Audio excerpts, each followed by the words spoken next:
We are angry and not angry at the same time. We have two different feelings about it. And I'll tell you why we are angry.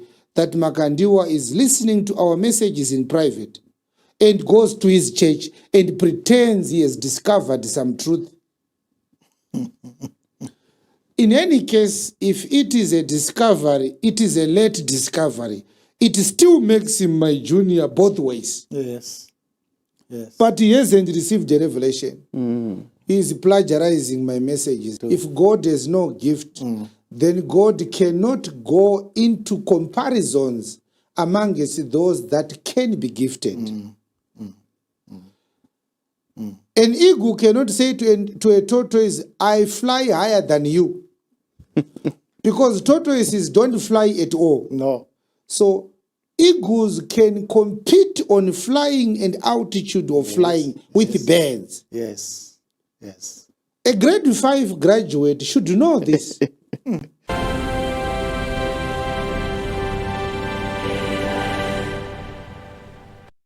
5 books from the beginning. Then here he's going to also, he's divided the Old Testament into 3. Scholars, that's what they do in colleges. 3. In the books of Moses and the Psalms and the prophets. He did what? That all these things must be fulfilled, which were written, 1, in the law of in Moses, the law of Moses, 2, in the prophets, and in the Psalm, in the Psalm concerning me. concerning me.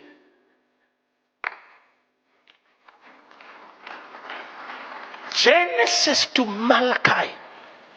That's me. Not you.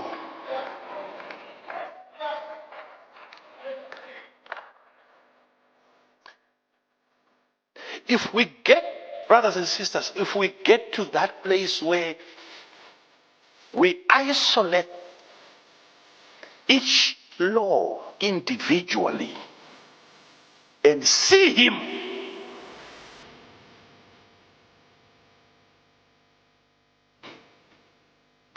are you telling me that the law was him? Him coming to fulfill it, he's not coming to destroy it or to take it away. He is the fulfillment of that which was not complete, that which was not full. He makes it full. What's missing about the 10 Commandments? It's our responsibility now, not him, to open every page in the Old Testament and locate him there and find him.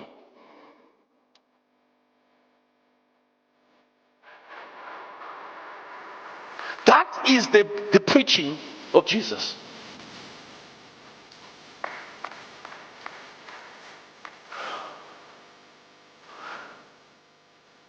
Whether you read the story between 2 brothers, you have to find him there.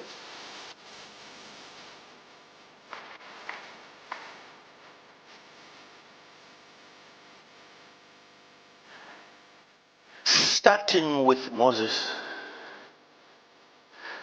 and he touched the rest of the prophets, and he expounded the things concerning himself. This is a video from Prophet Emmanuel Makandiwa. He was talking about that the whole Old Testament talks about Jesus Christ. And I want to come to you, Apostle Chiwenga. When I listened to this video by Prophet Makandiwa, he was preaching about the fact that the whole Bible talks about Christ. The whole Old Testament scriptures, they talk about Jesus Christ, which is something that is resonating to the message that you also preach. But if I would take you a little bit back, when Makandiwa started preaching, he was not saying these things. And when you started preaching around 2014, you were the one who was talking a lot about the fact that the whole Bible talks about Jesus Christ. And you had waged a war with Makandiwa on this matter. I would want to hear from you what has changed from what Makandiwa is preaching, why is it now resonating with what you also preach? And also, is Makandiwa, are you in now good terms? Are you now in peace with Makandiwa? Because your messages are now sort of resonating together. Are you now in peace with Makandiwa? Are you in touch with Makandiwa? Are there any private conversations that are happening behind the back as to an explanation of why these messages are now resonating, which was not in existence when you started preaching? Yes, thank you, Brother Edfrey, for this matter. For a couple of years now, I've been wondering what really is troubling him. I must say, I find Emmanuel Makandiwa that he is now a troubled soul. Makandiwa is looking at the road that goes to God, that comes to God, but he hasn't found it. He's still lost. And to answer your question, frankly, no. I am not talking to Makandiwa.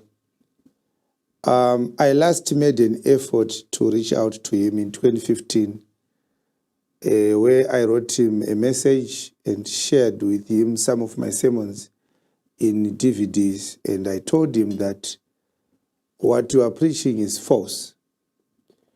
And I delivered it to his office along 7th or 8th or 9th Street there. That's where he was housed, his church headquarters, his church offices. And I said, you are preaching a fake message. You are a danger to our society. But I know the true message. And in this envelope are a few copies of what I preach. I'm suggesting that we should meet. If you know better than I do, I would like to learn from you. And if you are really a man of God, you would like to learn also from me. We can share some notes and hopefully you will get the light of God. And what I got is nothing.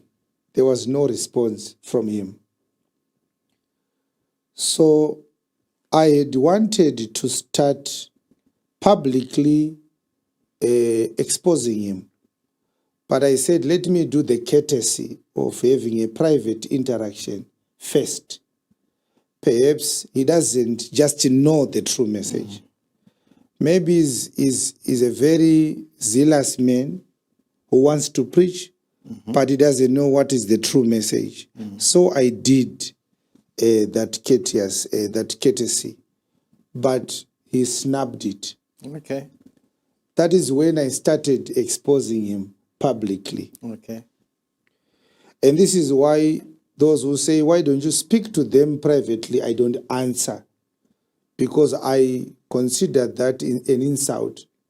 That they think they have monopoly of wisdom. All right. They think I cannot think about it before they give it to me as advice. I don't know that when you are talking about things that are of public interest, you can use diplomacy. And that we are not diplomatic is their presumption. But we cannot use diplomacy when it is failing. Yeah. The souls of people's salvation are at stake, and we have no luxury to use gloved hands when we are seeing the massacre of souls every day. Yes. So there's no communication between me and Makandiwa, but I've made that observation as well, that Makandiwa is turning around silently, quietly, changing his message quietly. And the reason why we said he is looking at the road that comes to God, but he hasn't started walking in it, it is because he is a very arrogant man, a very proud man. he considers the shame of openly admitting that he was wrong all these years. Makandiwa has been preaching for more than 20 years, which means he is a seasoned charlatan. So in order for Makandiwa to start saying what he is saying now, it needs an apology, an admission. Yes. You understand? Yeah. Pastor, if you have been preaching for 20 years, Yes. saying that lions have wings, and everybody said, no, lions have no wings. You said, no. Listen to me. You know, especially the male ones, you know, those men, those furs you see on their cheek, on their necks, those are wings. And then one day after 20 years, you said, no. Lions cannot fly. If you don't see the need to have an open admission that you were wrong, Yeah. it means you are a very proud, arrogant, and pompous man. Yes. You consider that humility is too high a price that you cannot pay in order for you to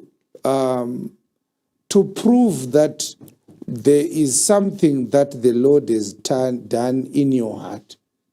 One of the signs of repentance is humility, Yes. Amen. to show us that finally the Lord has touched your heart. Yes. We see that by your humbleness. To say that I was once a charlatan. I once preached the wrong message to you, like what Damina did. We had questions, of course.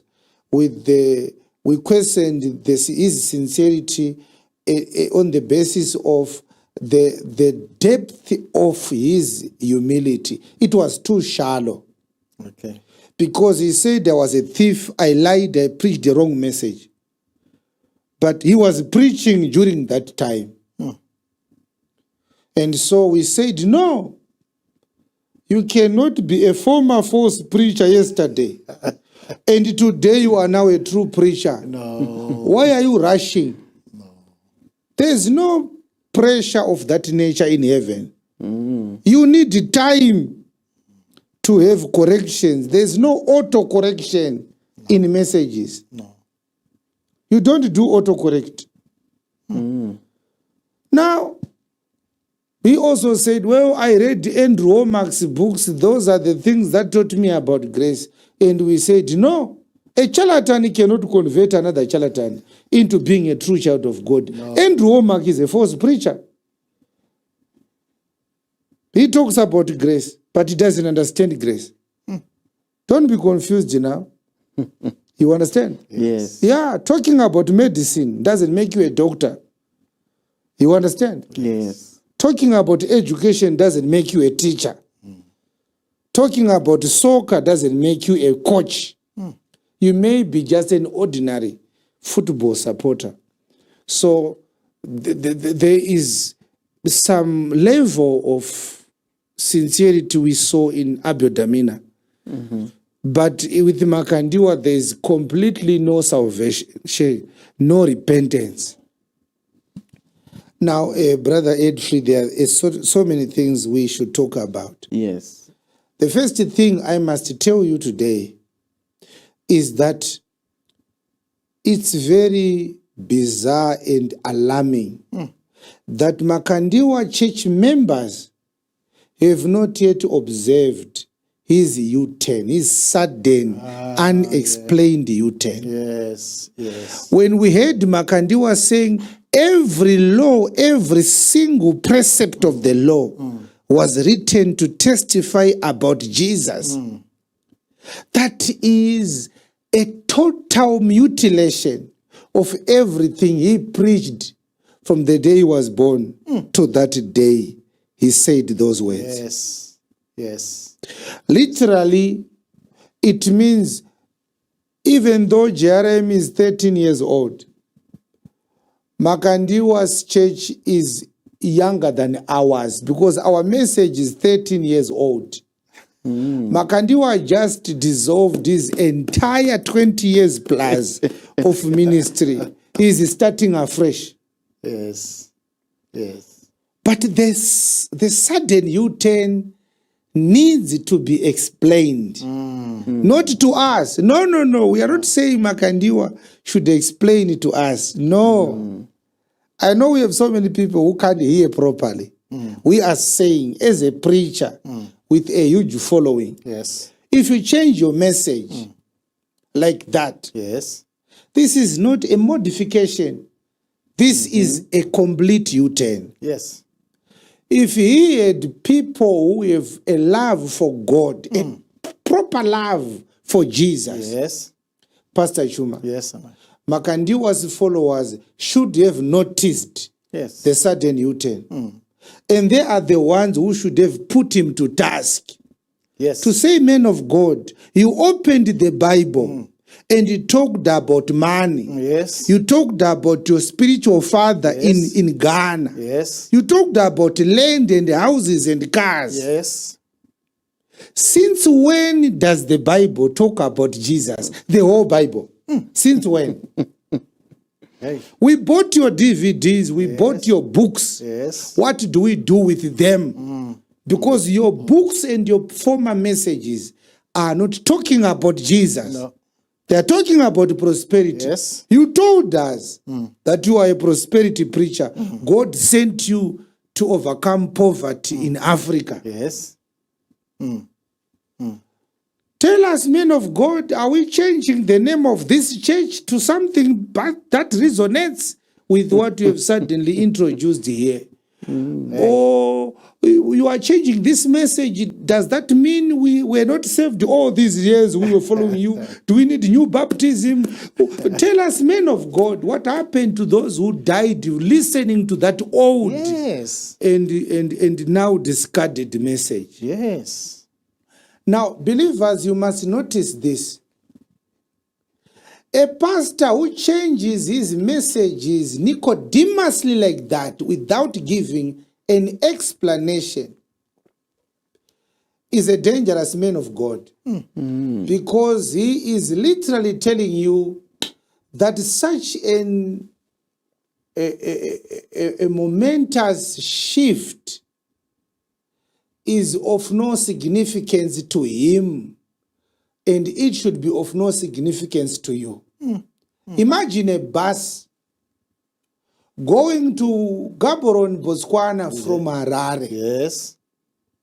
It is now in Bulawayo, facing Plumtree. Yes. Then suddenly the driver changes direction. He turns the bus right round. Yes. He faces Harare once again. And he remains quiet. Aye. Tell me, believer, if that bus is carrying 75 passengers and all of them remain aloof, nonchalant, and non-committal, they don't show any signs of agitation, any signs of irritation, any signs of exasperation. They continue to do their business. They don't ask, Mr. Driver, say, are we still going to Botswana? Mr. Driver, say, why are we now going back to Harare? This is what I'm asking on behalf of the Makandiwa church members. If there's nobody in Makandiwa's church who has noticed the sudden change in his message, then what we preached on Sunday is true. They are not alive. They are dead in their spirits. Amen.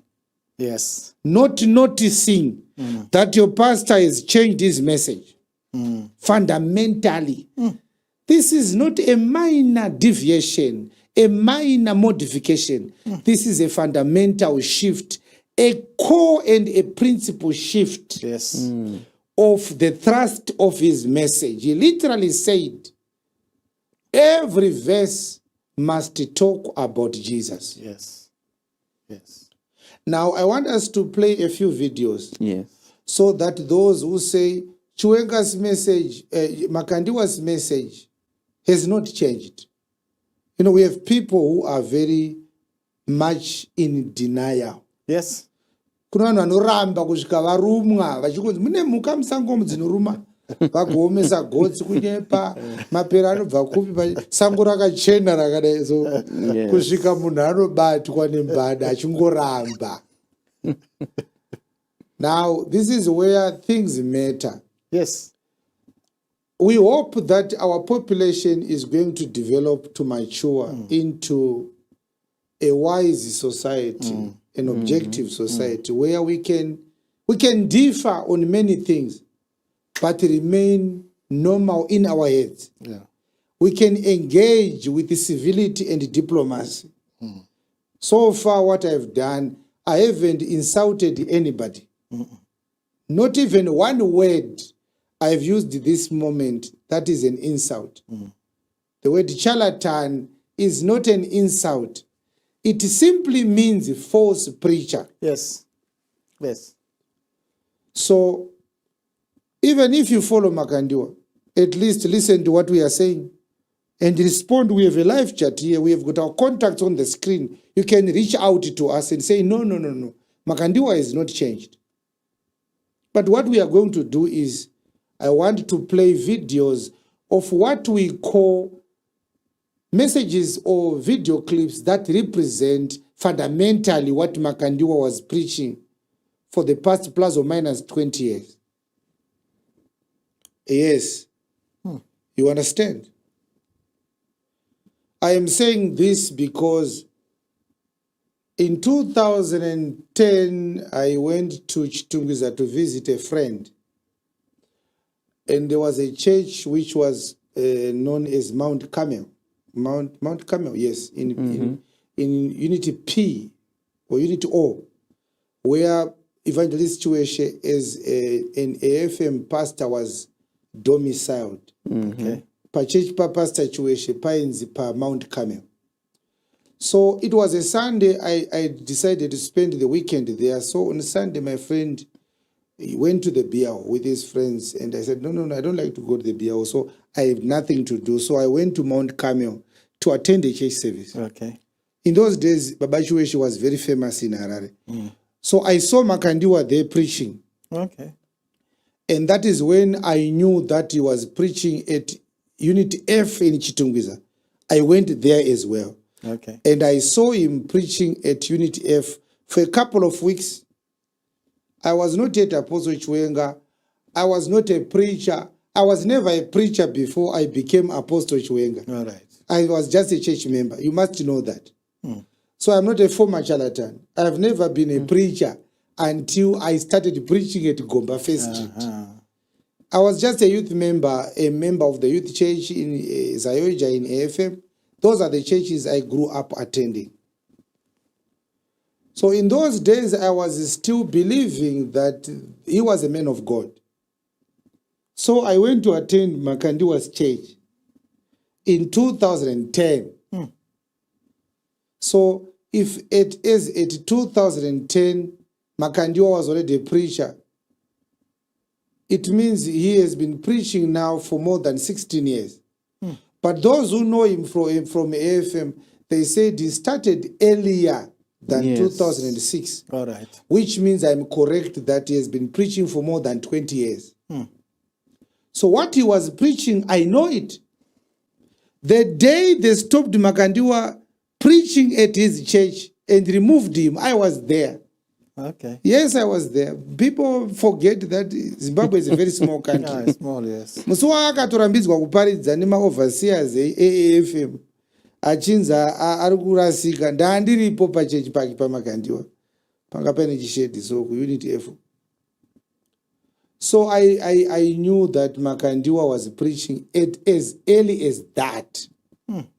So let's play Makandiwa's videos that describe Makandiwa. In his days as a pastor Makandiwa, then he graduated into Reverend Makandiwa. Okay. And then Mjamba Jecha came and introduced the prophetic idea and recruited Mkomana. It was Hubert Angel that introduced the prophetic issues to Makandiwa. So in terms of Prophet Makandiwa issues, Hubert Angel is literally the godfather of UFI. Right. Without Hubert Angel, Makandiwa is not a prophet. He did not know about it. And he once said it. And we can prove it with these videos as well. Some of us, we don't have a short memory. So, this is the question, Pastor. Yes. Makandiwa said the whole Bible should talk about Christ. Let's play it. Let's play it again. Before we play the video, some have forgotten what he said. Yeah. We just play the first minute and a half. Let's play it. 5 books from the beginning. Then here he's going to also, he's divided the Old Testament into 3. Scholars, that's what they do in colleges. 3. In the books of Moses and the Psalms and the prophets. He did what? That all these things must be fulfilled, which were written, 1, in the law of in Moses, the law of Moses, 2, in the prophets, and in the Psalm, concerning me.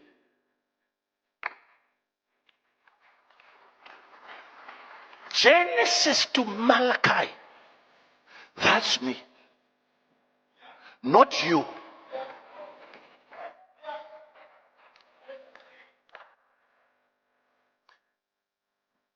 If we get, brothers and sisters, if we get to that place where we isolate each law individually and see him,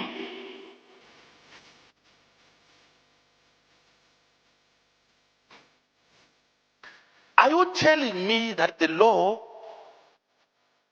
was him? So if you are a member of UFI, we want to be very excited today. Yes. We must tell you that your prophet said if we get to that level where we isolate every law and still find Jesus in that law, that statement is an admission that he hasn't arrived at our level. That's what we do in Jesus Revelation Ministries. Amen. And that's what we have been doing since I started preaching. Amen. In 2013. Amen. Your father has just admitted that I haven't reached at Chiwenga's level. Because what Makandiwa is wishing, desiring to achieve, I have done it, and that's basically my ministerial life. Amen. We isolate every scripture, Yes, and still find Jesus. Hallelujah. Papa Varukuti, if we get to that level, come here. We can take you, Makandiwa, to that level. Finally. Believers, I want to say to you, today, Chiwenga is vindicated. Amen. Amen. And I don't know those who were writing notes in that video, if they are aware, because we are going to show you now, Yes. Brother Edfrey, Yes. that Makandiwa has not received a revelation. He is stealing my messages. And I will prove it, that what Makandiwa was saying in that video, Yes. he stole it from my video, my archives. Yes. Yes. And just like everything else, there is no depth when you steal an idea that is not organically and originally yours. This is why he is prevaricating. He is neither here nor there. He's jumping everywhere. Yes. You understand? This Yes. matter he talked about, and suddenly he started talking about Jesus fulfilling the law. Just saying the whole Bible talks about Christ. It took me more than 5 years from 2013 to prove. Preaching every sermon every day. Yes. Before we were able to move on to other matters of the doctrine of Christ. Because it's not just about saying the whole Bible talks about Christ, it's about proving it. Yes. Going to the law Amen. and proving, Amen. like we did. Yes. That Exodus chapter 12 talks about Jesus Christ. Yes. Leviticus chapter 12, it talks about Jesus Christ. Yes. Deuteronomy chapter 12, it talks about Jesus Yes. Christ. We have done it. Amen. Amen. Now, if you are a follower of Makandiwa, this is the time to start listening to Chiwenga's messages. Yes. Because your prophet desires to achieve what we obviously are spoiled for choice about. Hallelujah.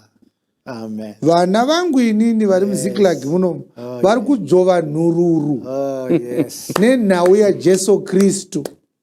Baba venyu vachiti dai tikasvikawo ikoko kwekuti tikavereka murayiro tinoona jesu Yesu. akomana. Now, my other question is, how do you feel now if you are a UFI follower or member? How do you feel? I said your papa is a false preacher. He preaches about himself and about money from the Bible. That was our beef, Brother Edfrey. Yes. That was my war with Makandiwa. Now Makandiwa has abandoned his message. Yes. He has come to our camp. What Chiwenga was saying since 2013 is what Makandiwa started saying in 2026, 13 years later. Our question is, who do you think now will laugh the last? Who is vindicated here? If you hated me for saying your prophet is a charlatan, how do you feel now that your prophet is now preaching what I am preaching? Atende ukapa ndiani ini na Makandiwa. Achinja ndiani. Let us play the videos that contain his previous position. Yes. Yes. Where he was preaching about himself. Makandiwa literally preached about himself. Yes. Yes. He told the people that I have an anointing that can change your life. So it was him saving his people. There was no Jesus. There was no cross. There was no God. He used God as a ratifier of his own biography. And he preached seriously infuriating heresies, which he could not sustain because all heresies will expire. Yes. They will fail the test of scriptural consistency and they will fail the test of time. Oh, yes. All heresies will expire. Let's watch those videos and then I will bring out evidence. I have evidence, stick around. I have evidence that Makandiwa is stealing Chiwenga's messages. He is plagiarizing. And we are angry and not angry at the same time. We have two different feelings about it. And I'll tell you why we are angry. That Makandiwa is listening to our messages in private and goes to his church and pretends he has discovered some truth. In any case, if it is a discovery, it is a late discovery. It still makes him my junior both ways. Yes. Yes. But he hasn't received a revelation. He is plagiarizing my messages. Let's watch his previous position. I'm more gifted than God. You know we want you to Yes. and God knows that. I'm more gifted than him. Yes, but Because he doesn't have a gift. he's the giver of gifts. Ay, ay, ay, ay, ay, ay, ay, ay, ay, ay, ay, ay, Mm. ay, ay, ay, ay, ay. he gives gifts. Mm. Have you noticed that the moment you say a person has a gift, you have at the same time told us what he doesn't have. Having a gift, if you are gifted with a gift, already that's an announcement that you are limited. Mm. Mm. It is a gift. Mm. When you say a man has a gift, Mm. whilst you are telling us what he has, the gift, you are at the same time telling us of what he doesn't have. It's not everything that he has. It's a gift. All right. All right. Thank you, Father. Who gifted God? Right. If he is to be gifted, Mm. that becomes his God. Mm-hmm. Mm. Mm. So when it comes to gifts, God cannot compete with me. So a religion doesn't allow you to think like that. No, it doesn't. Holy Spirit, help me. This is coming from Percy. James 1 verse 17. Every good gift and every perfect gift is Comes from above from above. and cometh down from the Father of lights. He is the Father of lights. Yes, so we have too many of these. We will share them with you. We've created time to share them with you. We are not rushing anyway. But one of the things we have already castigated this blasphemy. You know, we don't want to be personal, but sometimes we cannot help it. Yes.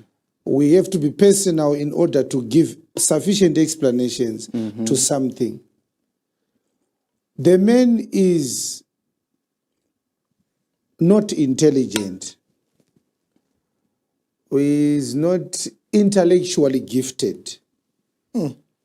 Those who taught him how to speak eloquent English forgot to give him lessons on superior logic, Right.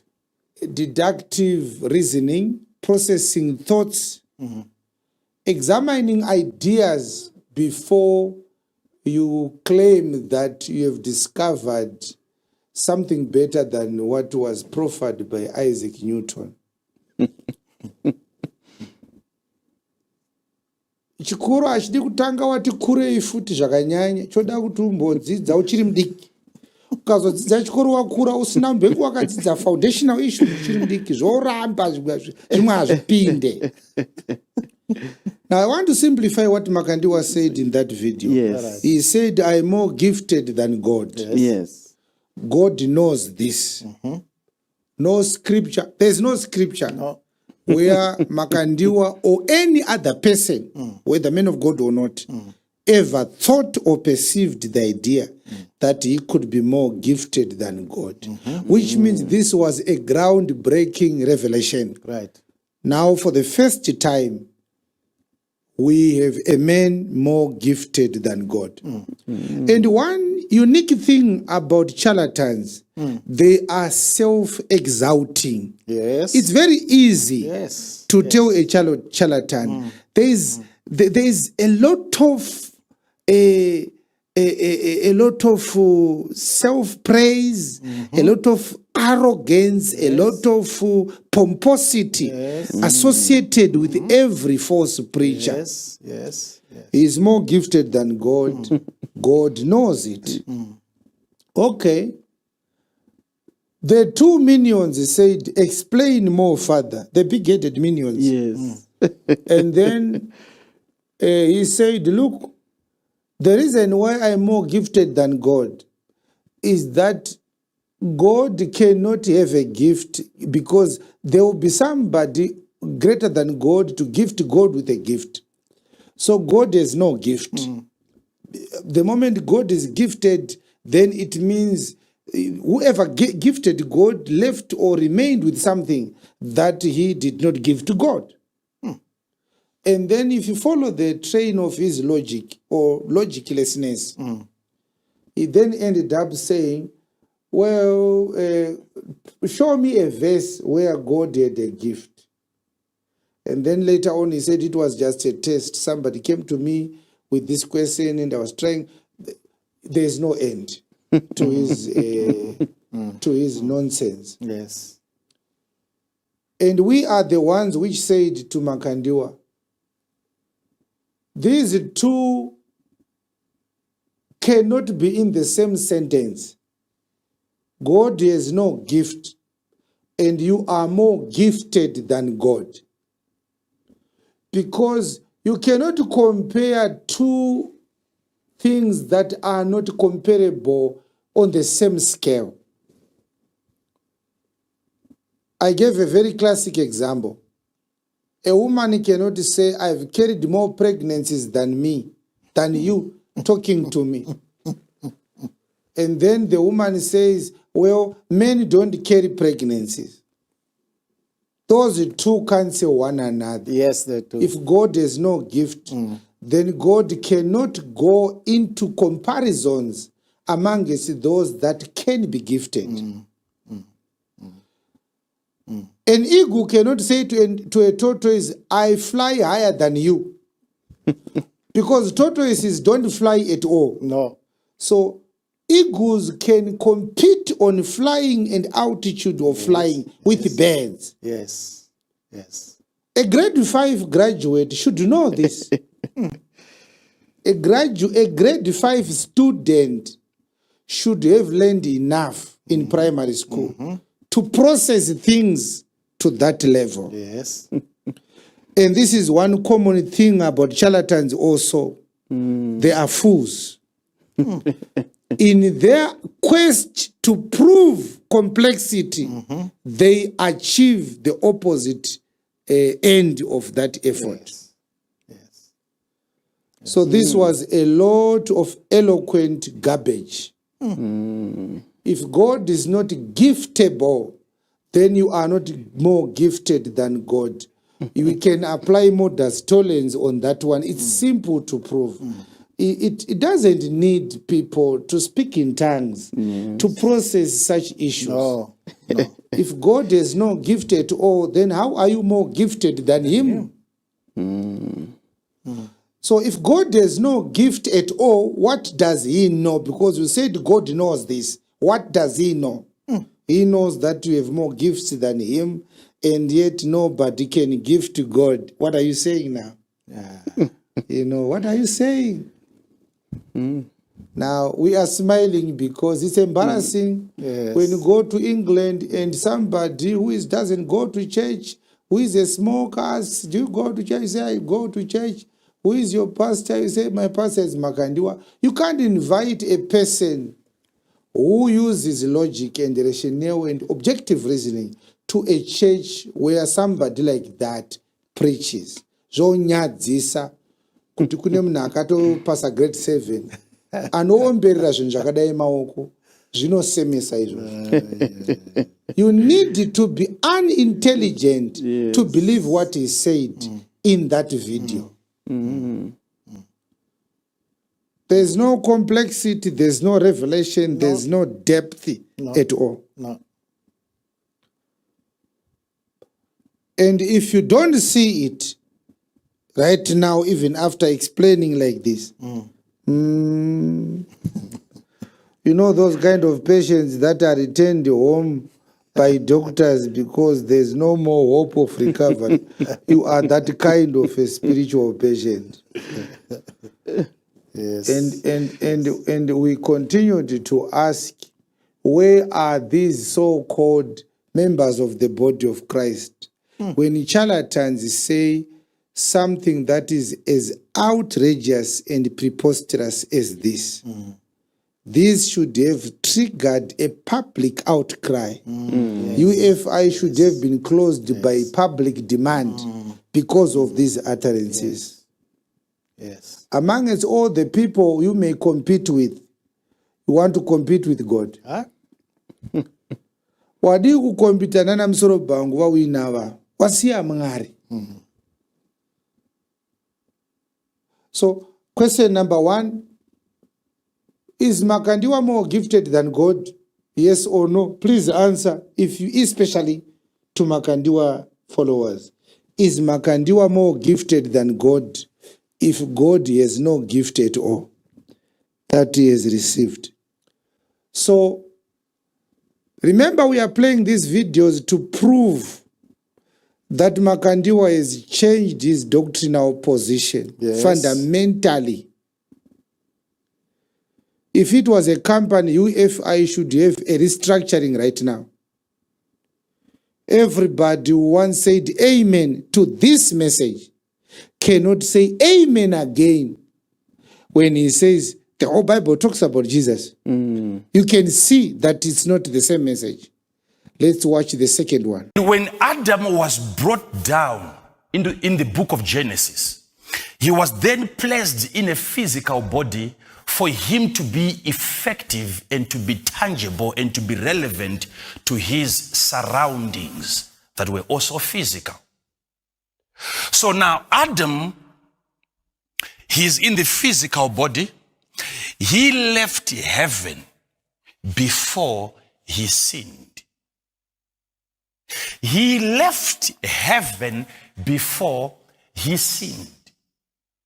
So you don't talk to me about Jesus came that men might go back to heaven. Jesus did not die that we may go to heaven. That is not the reason why he died. He did not die so that we may go back to heaven. Remember, he came because there was a consequence that man could no longer bear, which was caused by sin. And when man sinned, what he lost was not heaven. When man sinned, what he lost was not heaven, because he left heaven before he sinned. So Jesus cannot come to reverse sin so that man can find his way back to heaven. Man did not leave heaven because of sin. He left heaven before he sinned. So Adam never lost heaven because of sin. What he lost because of sin was the garden, which was in Eden. And Eden means pleasure. So sin made the man to lose pleasure, not heaven, pleasure on earth. And when man had lost pleasure on earth, that's why Jesus had to come and get rid of sin so that pleasure can be recovered again on earth, on earth, on earth. So please understand this. Understand why Jesus died. He didn't die so that man can then find his way back to heaven. No. Adam was never chased from heaven when he sinned. He was chased from the garden. So sin, the effects of sin. I will tell you one thing today that is going to surprise you, that is going to shock you. Look at this. How do we know that men sinned? Tell me, what happened immediately when men sinned? When sin was committed for the very first time, what happened? Right. So, Brother Edfrey, I know you are laughing. Pastor Chuma, can we imagine that such a man still has followers? It's unimaginable. I'm actually shocked myself. I never saw this video before. You never saw it? It's my first time. Yeah. He deleted it. Right. Yes, he's no longer proud of this one. You can't find it on his platforms. We kept it because we knew he was going to turn around. There are so many sermons of Makandiwa that he has deleted because of us. Okay, this is gross. This is serious abomination. Yes. Now, imagine one day after preaching something like this, Makandiwa meets with our Lord Jesus Christ. imagine when he comes back, what humility he would find. He would not be quiet about this heresy. No. The first thing a person who has met with Jesus does, Yes. you disown your heresy. So, to those who follow Makandiwa, I want to ask you, do you believe this? If your answer is no, then you agree with us, right? That your prophet is a charlatan. Do you believe that Jesus died to give you pleasure? Kuzipigwa. Hey. Ndo kwakafira ishe wedu pamuchinjikwa kunakirwa. Hey. Mafaro. Hey. Brother Edfrey, munotendera kuti Jesu akafira mafaro. No. This is something that grade 1, grade 2 students in primary school have already learned in religious education. Yes. Because they learned from John chapter 3 verse 16. One of the most common scriptures. Yes. What does it say? Maybe Makandiwa isn't read it, Pastor. What does John chapter 3 verse 16 say? For God so loved the world, For God so loved the world, that he gave his only begotten he Son, gave his only begotten Son, that whosoever believes in him should not perish, but have everlasting life. Amen. Amen. So with this sermon, Makandiwa literally mutilated John chapter 3 verse 16. John chapter 1 verse 29. John 1:29 reads, The next day John sees Jesus coming unto him and says, Behold, the Lamb of God, which takes away the sin of the world. You see?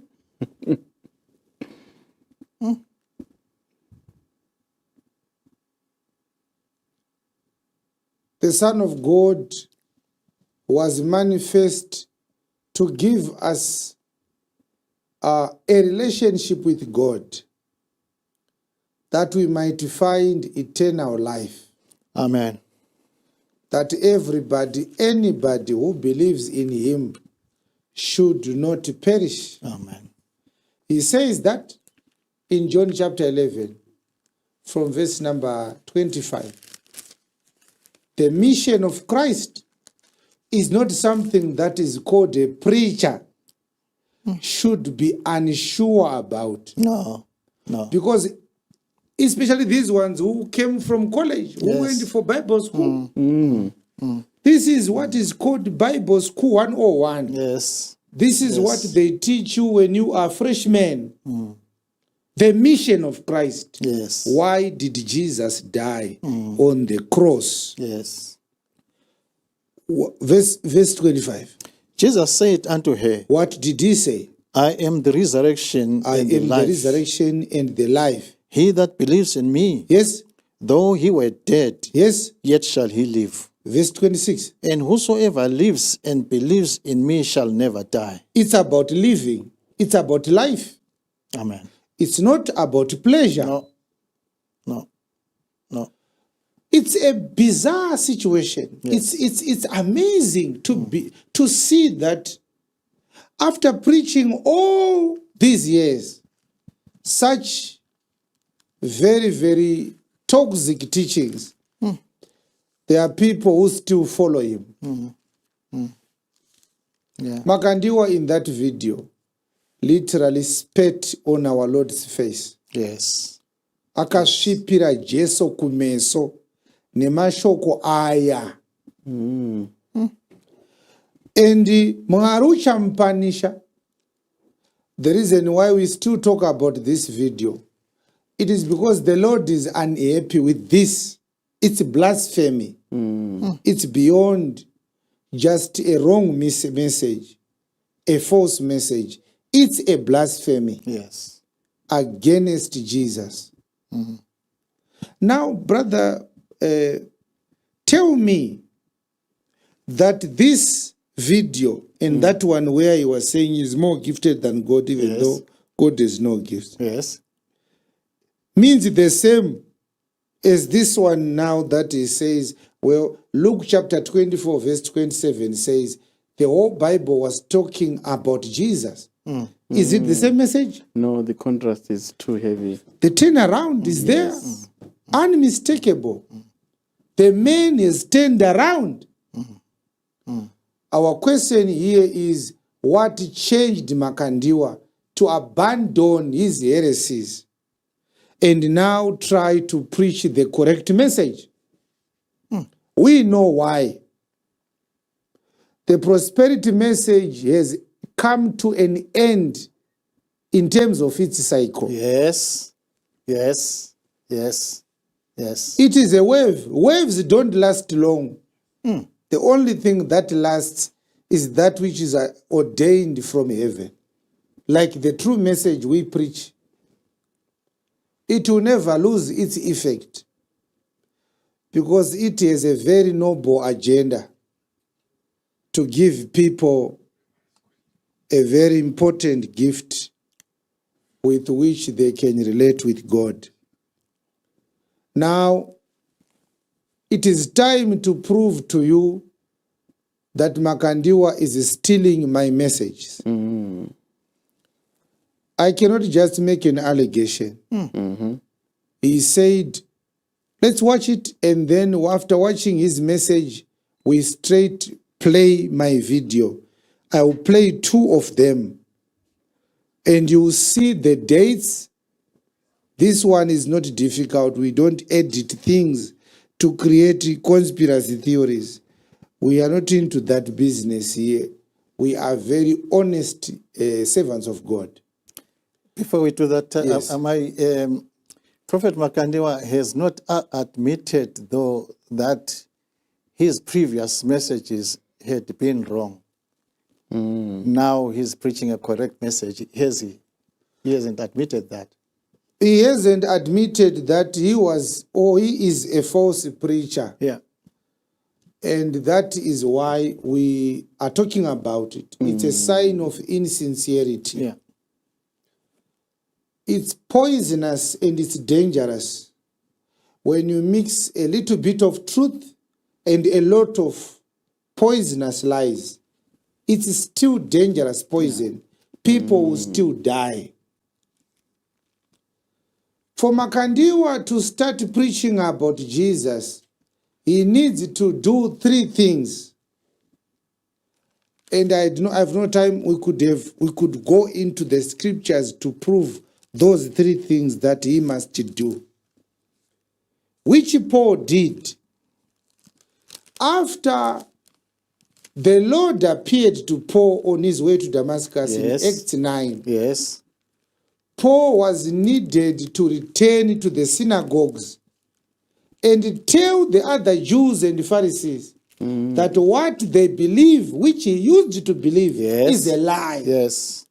And declare the rubbish that he used to preach, that I was preaching a false message when I was a Pharisee. Yes. Now I know the gospel. Yes. So if you go to Philippians 3 verse 4 to 10, Yes. he calls the teachings of the synagogue dung.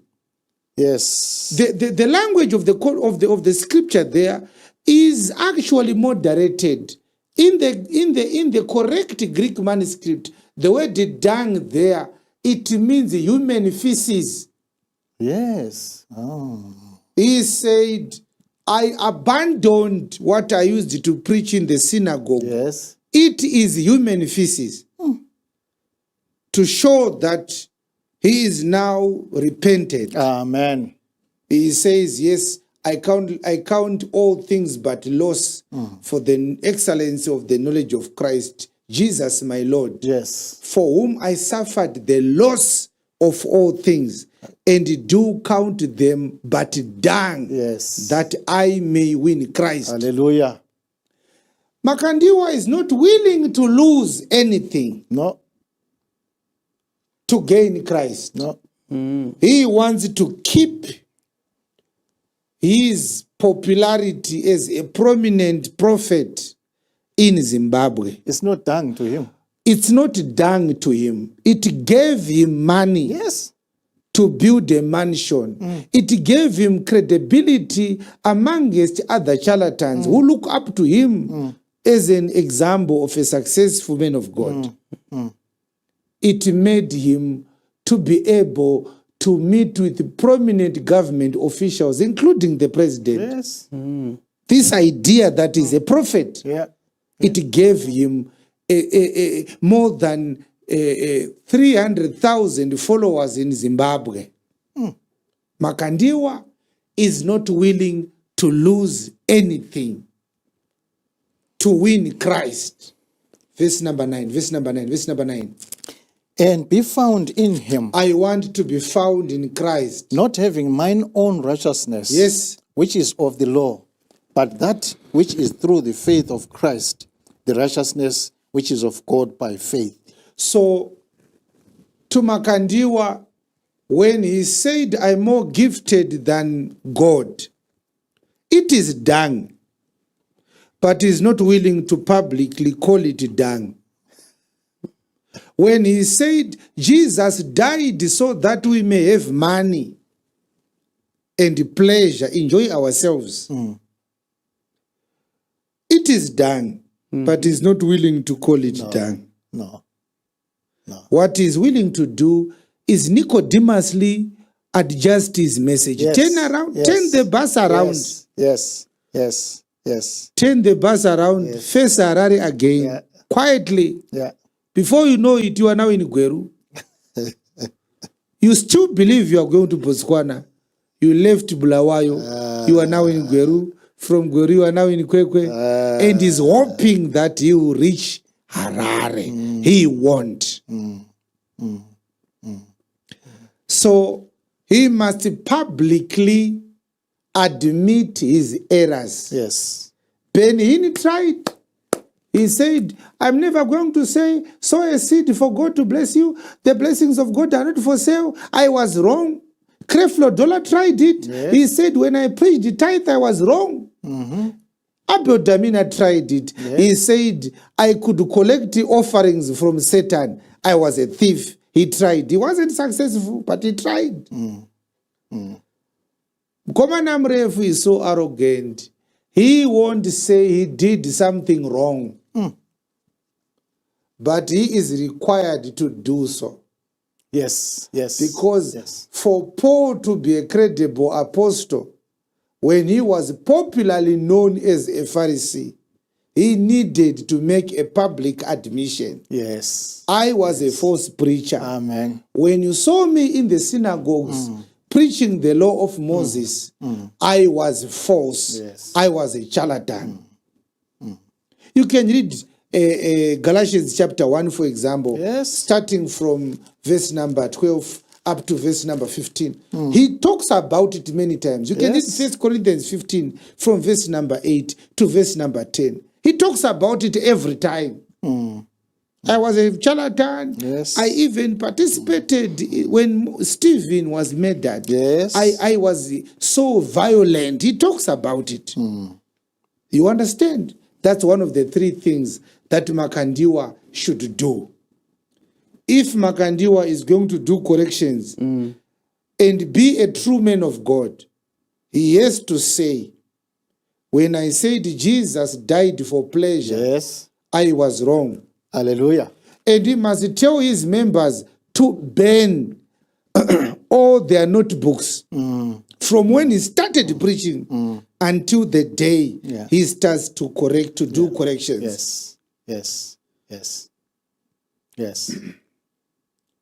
The second thing that he is supposed to do, which Abel Damina did not do, and this is why we continue to say he's not yet a brother in Christ. He did not address the spiritual consequences of his charlatanism to the people that he raised in that charlatanism. Oh, okay. Yeah. Yes. He simply said, I made money with that prosperity message, but it's a lie. I. If you listen to Abramina's message, it was full of eyes. I. That is what we picked in his apology. And we said, it's not about you. A preacher is a shepherd. It's about Jesus and the sheep he died to purchase with his precious blood. Amen. I lied.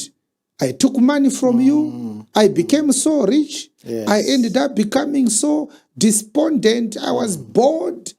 I said, is this all about ministry? Preach, collect money, make money, preach, collect money. He said it and packaged it in a manner that people said, the man has repented. And yet, up to the very end of his apology, he never addressed the consequences of his falsehoods to the flock. Yes. That's why we said, that's not an apology. No. It's not an apology. No. An apology does not end without you telling the victim that you understand the harm you caused, you inflicted to them. Yes. Yes. He was supposed to address the pain, the suffering. Poor people gave him money because they believed they were going to be blessed. How many are worse than they were before he started stealing from them? And if he was serious, he was supposed to tell the people how much of the money he stole does he still have. Because what Abel Damina did is that he forgave himself. He stole money from people and offered himself an amnesty. He said, I'm forgiven. He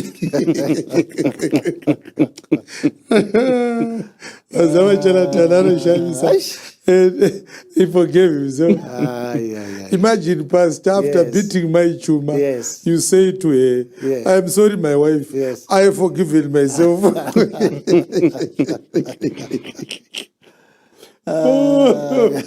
You don't even allow my chuma to tell you how hurt she is. What reconciliation is that? What manner of peace building bridges is it? When he made an apology, not one of his church members was allowed to express how they felt that he was lying to them for all those years. Not even one. That is insincere. You understand? Yes. That is what we say, oh, so you haven't met with Jesus.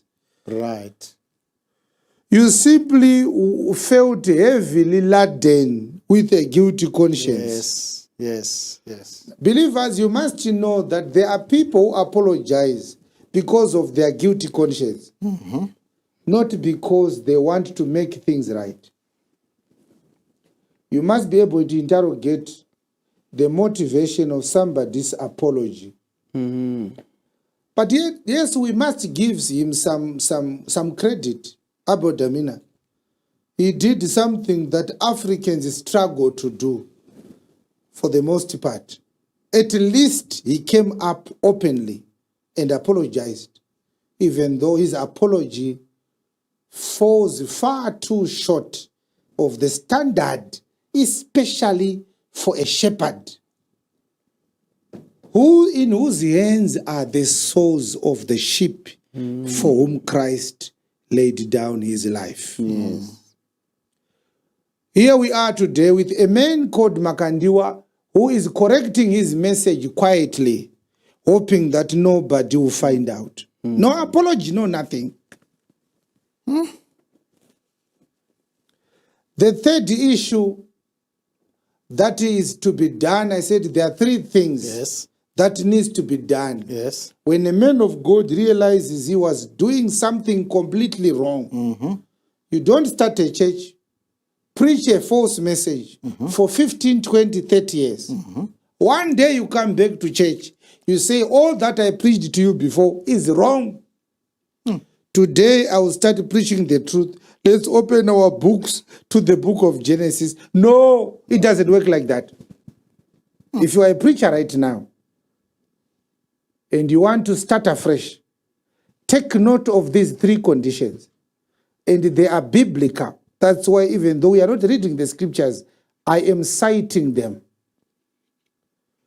When Zacchaeus was confronted by the Jews because of his thievery antics, immediately Zacchaeus told Jesus, I will pay back the money that I stole 7 times. So the money that Abedamina stole on the pulpit, he still kept all of it without asking the victims of such thievery whether they want to forfeit all that money based on their generosity and kindness. He should have said, I stole a lot of money from you. I don't have all the money that I've stolen. I've used most of it. But I've evaluated my assets. They are worth this much. I am surrendering them to the leadership you will choose so that you tell me what you want to do with them. Understanding the stakes when you are a preacher required Damina to do that. If he had a car, he had to surrender the car to the victims. If he had bought properties, he needed to surrender them without anybody demanding it. That is what is called the proper repentance of a preacher. Amen. Amen. But this third condition is more serious than the first two. There has to be a true man of God that he leads you to, who comes to set up true church operations while least you are under his tutelage. Amen. If that man of God is told by God that you are a true man with a true calling, but you don't have credentials or you went ahead to preach before the right time, because there are people who have preached falsehoods, not because they are entirely false preachers. They have a true calling, but they did not go through the proper channels to become a true preacher and to start preaching. Because you don't preach because of a calling. You preach because of a commission. Amen. Jesus called 12 apostles. And yet they were not preaching for 3 years until the Great Commission, when he said, go ye therefore. So the mistakes of preaching using a calling is what we find in the book of Luke. When they went to preach and they came saying, we are very happy because we cast out demons. And then he said, no, don't rejoice over demons. Rejoice rather that your names are written in heaven. Amen. That was not the time for them to preach because they were not yet commissioned. So knowing that God wants you to preach is not a license to start preaching. You understand? Yes, even Paul did not preach the day he met with Jesus.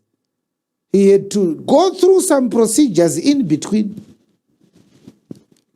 So we talked about those procedures. If you have to be a pastor, then a pastor needs to be under the supervision of an apostle. There's no pastor with an independent ministry in the Bible. You don't need me to verify that. Just read your Bible. We don't have to talk about these things. These are elementary issues, especially to ministers.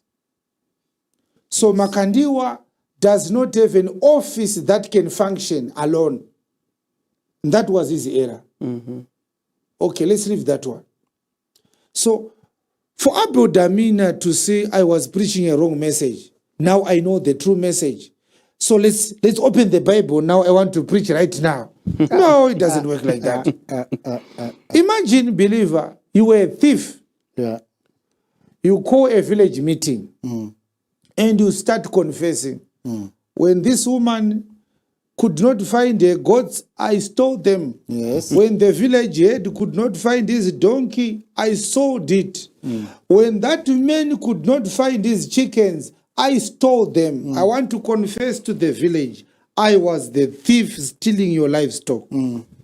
Before you sit down, you then say, from today onwards, I am now the village policeman. Does it work like that now?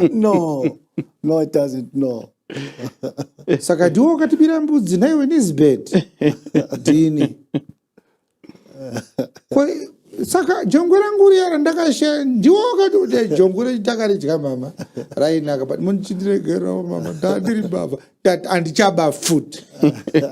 Sabhuku ko dongi rangu wakarisa kupi woti dongi renyu sabhuku ndakaenda naro kuseri kwegomo ndokwandakanорisiya mukatoenda ikoko nemapurisa ririko riri kutotakura chibage izvozvi richiendeswa kuchigayo. Vanhu votaiwa tinokuregerera chirega kuba Nisbet takuregera uri mwana womusha uno baba vako munhu akanaka atingachakusungisa woti handisati ndapedza kubva nhasi ndindamupurisa muvhileji inei maakunyoresa zvipfuwo zvechikwatiri.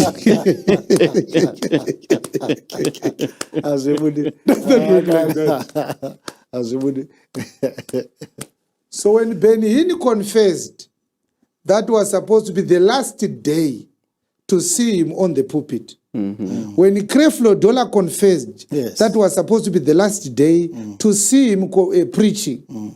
There was need for an intervention from a pastor or an apostle from another church who becomes a caretaker pastor for that church until he is approved that the poison that caused him to lie, to steal, to say God said this when God said nothing to him, is flushed out in total. Amen. As we say in law, we say in total, to say total flushing out of all your venom. So when you are a false preacher, you are a preacher with poison. Yes. How then do you declare yourself that you are now poison free? How can you have the audacity to verify yourself, to examine yourself? No. Even doctors, my dear friends, when they are sick, they get help. Yes. From other doctors. Yes, they do. You can't say, since I'm a doctor, I have a prescription book. I'll write myself amoxicillin. In other countries, it's not allowed. It's a crime for a sick doctor to prescribe medication for himself using his own practice. They want to save the lives of doctors because when you are sick, you may also not be competent to look into your health in the right manner. You need to consult another competent doctor who is not sick. Because when you are sick, sometimes you are confused. When you are sick, sometimes you are disoriented. You are a good doctor, but today you are sick. Go and get help from another doctor who is not sick. It's not bad. It's good for you.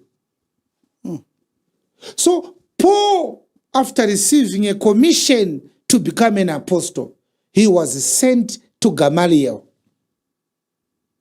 Because there was something he could not do to himself, to pray for himself, to receive his sight once again. Yeah, he couldn't. Went to Ananias. To Ananias, thank you, it's Ananias.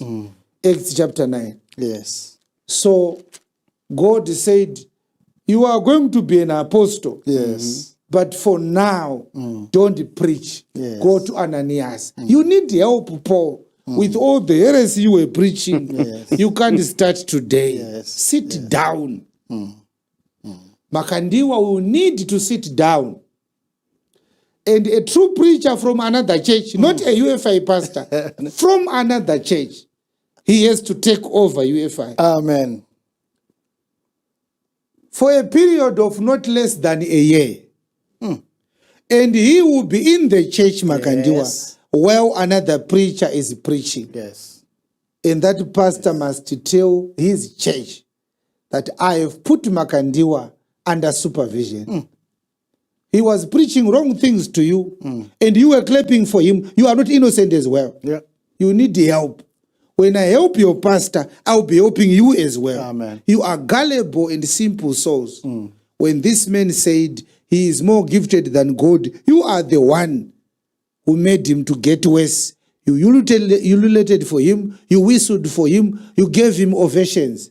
And that emboldened his lethality, his toxicity. This is the way of God. Paulo, kwatinoti Paulo akatombononatirwa nemumwe munhu waMwari.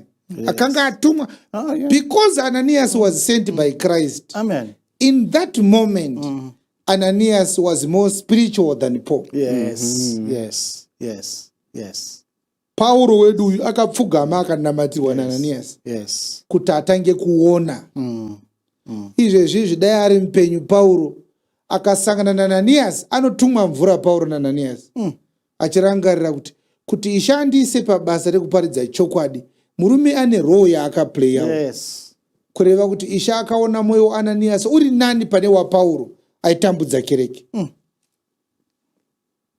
Uri kutendeuka izvezvi uri kureurura. Uda kuparidza semoni nhasi futi. Wapedza kureurura kuti wakatibira mari, uda kuparidza nhasi futi. Ngativhure mabhaibheri edu, da kuratidzai imbogara pasi. Yes. Yes. The reason why they will never do what I've just said, I said there are three things that need to be done. The third one is most important. Yes. It gives you time to learn. Yes. Because Makandiwa, from a charlatan to become a true pastor, he will need time to learn. He learned the wrong things for a long time. Yes. There's need for him to be detoxified. Amen. And he cannot detoxify himself. No. Someone else must detoxify him. Yes. It's possible. Yes. One day, if God takes away his arrogance and pride and makes him humble, it's possible. Amen. It's not about anything else. The reason why they will never humble themselves to do what I'm telling you now, it is because their eyes are on something else than what we are talking about. We are talking about the welfare of the sheep, Yes. the very people you are leading. Yes. We are talking about time to do a proper turnaround. Reflections need to be made. Questions need to be asked. Why did I preach these heresies for all these years?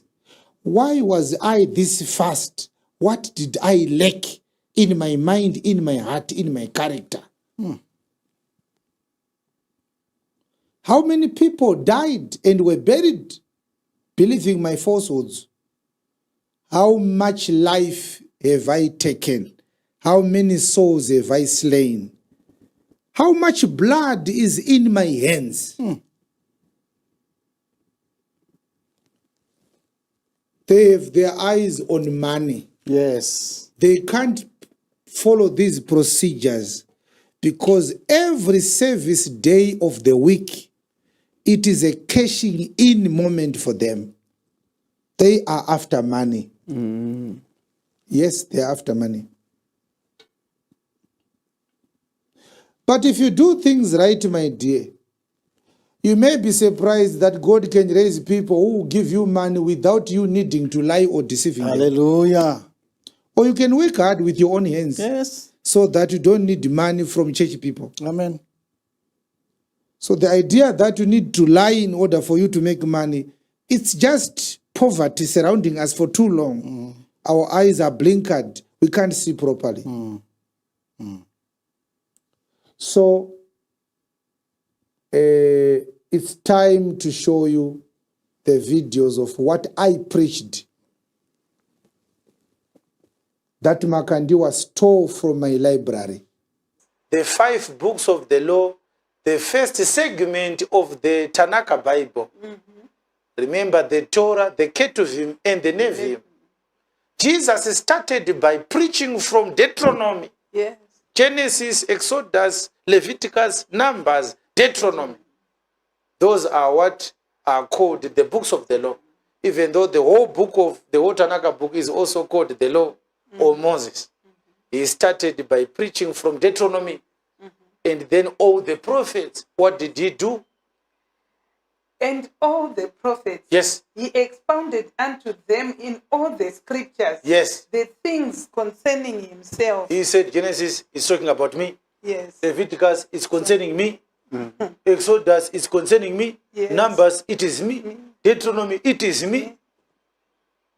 What about the book of Ruth? All the scriptures, Yes. all of them. Yes. What about Nehemiah? It is me. What about Psalm 23? The Lord is my shepherd. It is me. It is concerning me. Anyone who tells you that Psalm 23 was written for you or about you is a liar. Jesus preached from all the scriptures. Yes. What was he teaching about? He was talking about himself. The last scripture is Hebrews chapter 10, verse number 5 to verse number 7. Wherefore when he cometh into the world, he saith, sacrifice and offering thou wouldest not, but a body hast thou prepared me. Verse 6. In burnt offerings and sacrifices, Yes. for sin thou hast had no pleasure. Yes. Then said I, Yes. Lo, I come. What are you coming to do? In the volume of the book, Yes. it is written of me, To to do thy will, O God. The whole book is written of you. What are you coming to do? To do God's will. Yeah. So what God did in writing the Bible, he wrote his will. And then what was required is for someone to be found to do that will. Yes. God wrote his will in the Bible. And he said, now the problem is, nobody can do my will on the earth. And Jesus said, I can go and do it. And so Apostle Paul, when he wrote Hebrews 10, he was quoting Psalm 46, verse 6 to 8. And he said, in brackets, in the volume of the book. Yes. In the volume of what? Of the book. Of the book. Yes. Which means the whole volume. Yes. He did say, in certain pages of the volume of the book. Because we do have pastors who say the Old Testament has certain prophecies of Christ. And they isolate Isaiah 9 verse 6, Isaiah 7:14, and they say those are the prophecies of Christ that are found in the Old Testament. The rest of the books, they are preaching moral lessons. They read the book of Ruth and they teach daughters-in-law to take care of their mothers-in-law. That is not a sermon. That is a motivational speech, which my Gungu or my Jisamba can teach without opening the book of Ruth. The volume of the book was not written about moral lessons, ethics, and good conduct. Shamwari, iri volume iri, ingoti hashtag volume, iri volume iri.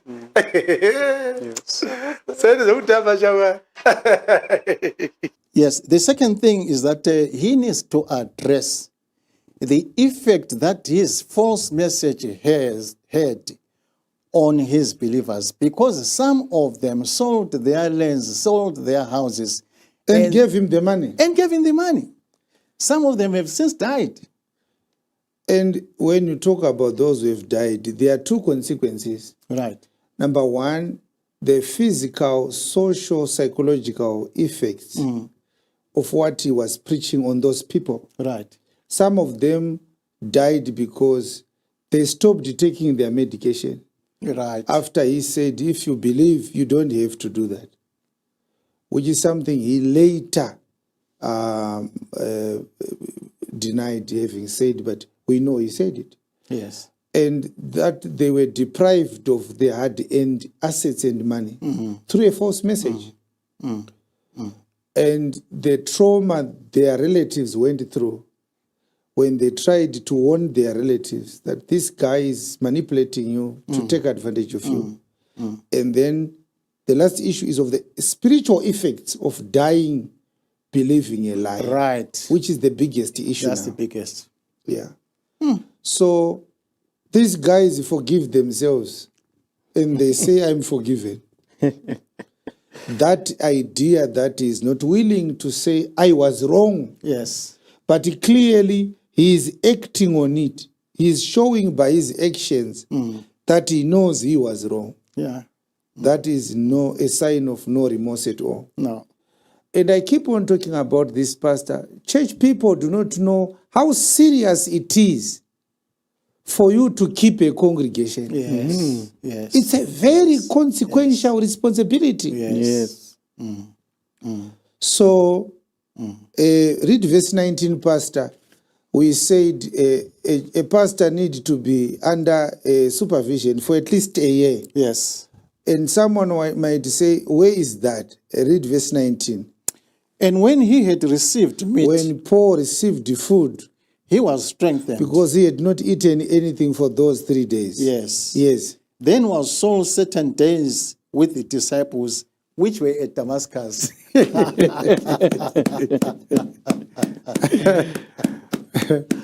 Mungu adidi. Paul did not say Magwala chai in the crusade.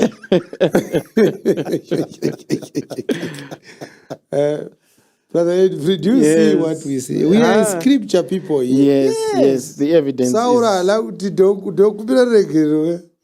Tovatana vatirwana alias. Tovatana pa TV.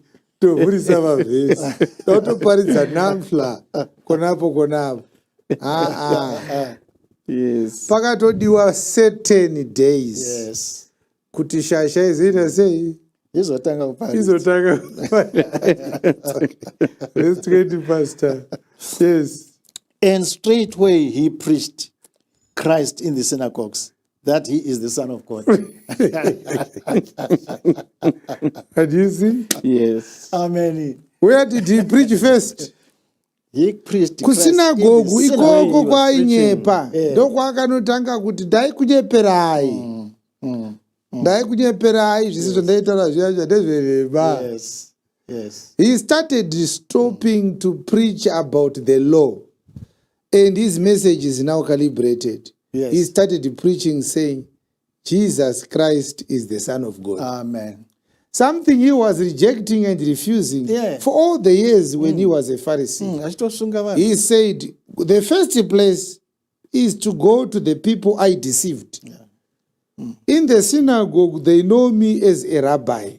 They know me as a teacher of the law. I have to go and recant my falsehood, which I preached before. Yes. Brother Edfrey. Yes. This is what we call a genuine repentance. Amen. Amen. So, believer, we might not want to take the whole night talking about one person. Yes. Let us remember the matter we wanted to prove with the videos we shared with you. We wanted to show you that Makandiwa is no revelation. He is a thief stealing our message. How do we know that he's taking from us? There is a method. Every person has a method. Yes. The method he used to cite Luke 24:27, as you saw in all our videos we shared with you, it is our message. Yes. Yes. Word for word, Yes. Makandiwa plagiarizes our message. And this is not his first time. And it's not his last. Unashamedly, he does it shamelessly. Now, Brother Edfrey, allow me to play another video. Yes. Where he plagiarized our message once again. Yes? Okay. All right. Now, if you are a man, maybe this question is for you. How do you feel? You meet a pregnant woman, you start by arguing that she is not pregnant. She says, I'm pregnant. You say, no, This is just food. Your stomach is full of food. You are a glutton. And then later, you come to that woman and you say, when she now has a child, you say to the woman, I'm the father of this child. The woman says, no, you are not. I'm a married woman. I know my husband. You say, no. Tomorrow we'll go to the registrar's office. I want to put my surname on this child's birth certificate. This child is mine. Mukadzi ari kukuudza kuti mwana uyu haasi wako, iwe uri kuti ndewangu. Believers, how does that work? Now, you must understand that we are not very anxious to talk to Makandiwa. We don't have a desire that if we can talk to him, maybe we need something from him. I don't need anything from him. If I am to meet with Makandiwa, I have no spiritual benefit because he's an empty person, an empty soul. As you could see with the evidence we have showed you tonight. But it could help him if he had been humble enough and, most importantly, sincere to God. Yes. This message that says the whole Bible talks about Christ, the world now knows. Yes. It was introduced by Apostle Chiwenga. Amen. Abodamina is talking about it.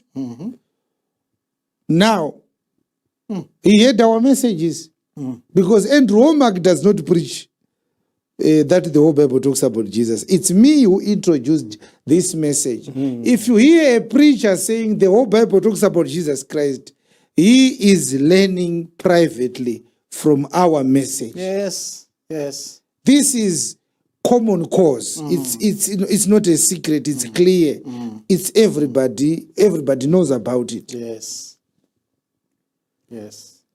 If he wanted to be useful to his people, if he cared about his congregation, Makandiwa was supposed to say, let me talk to the person to whom God gave this grace.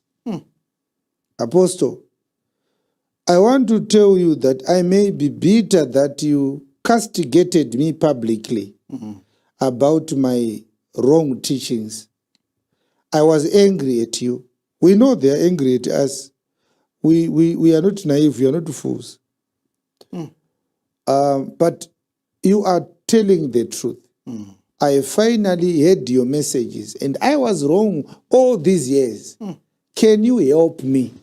How can I start again? How can I start again?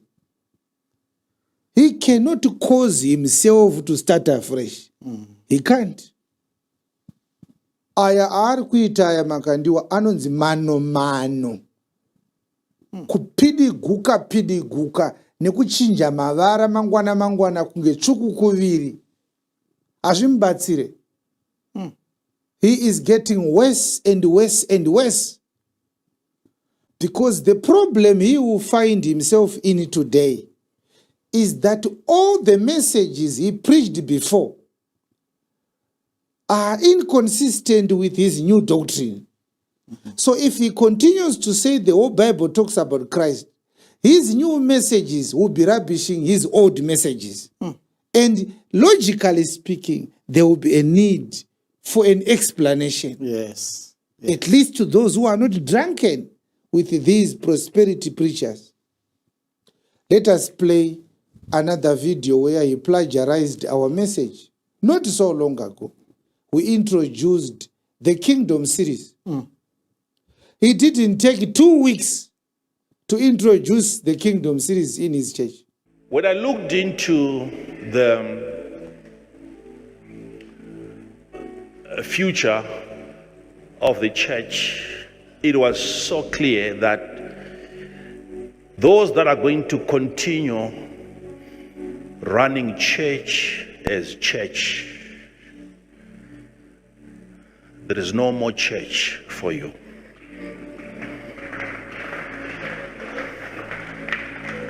What is going to survive what is coming is a kingdom. Kingdom.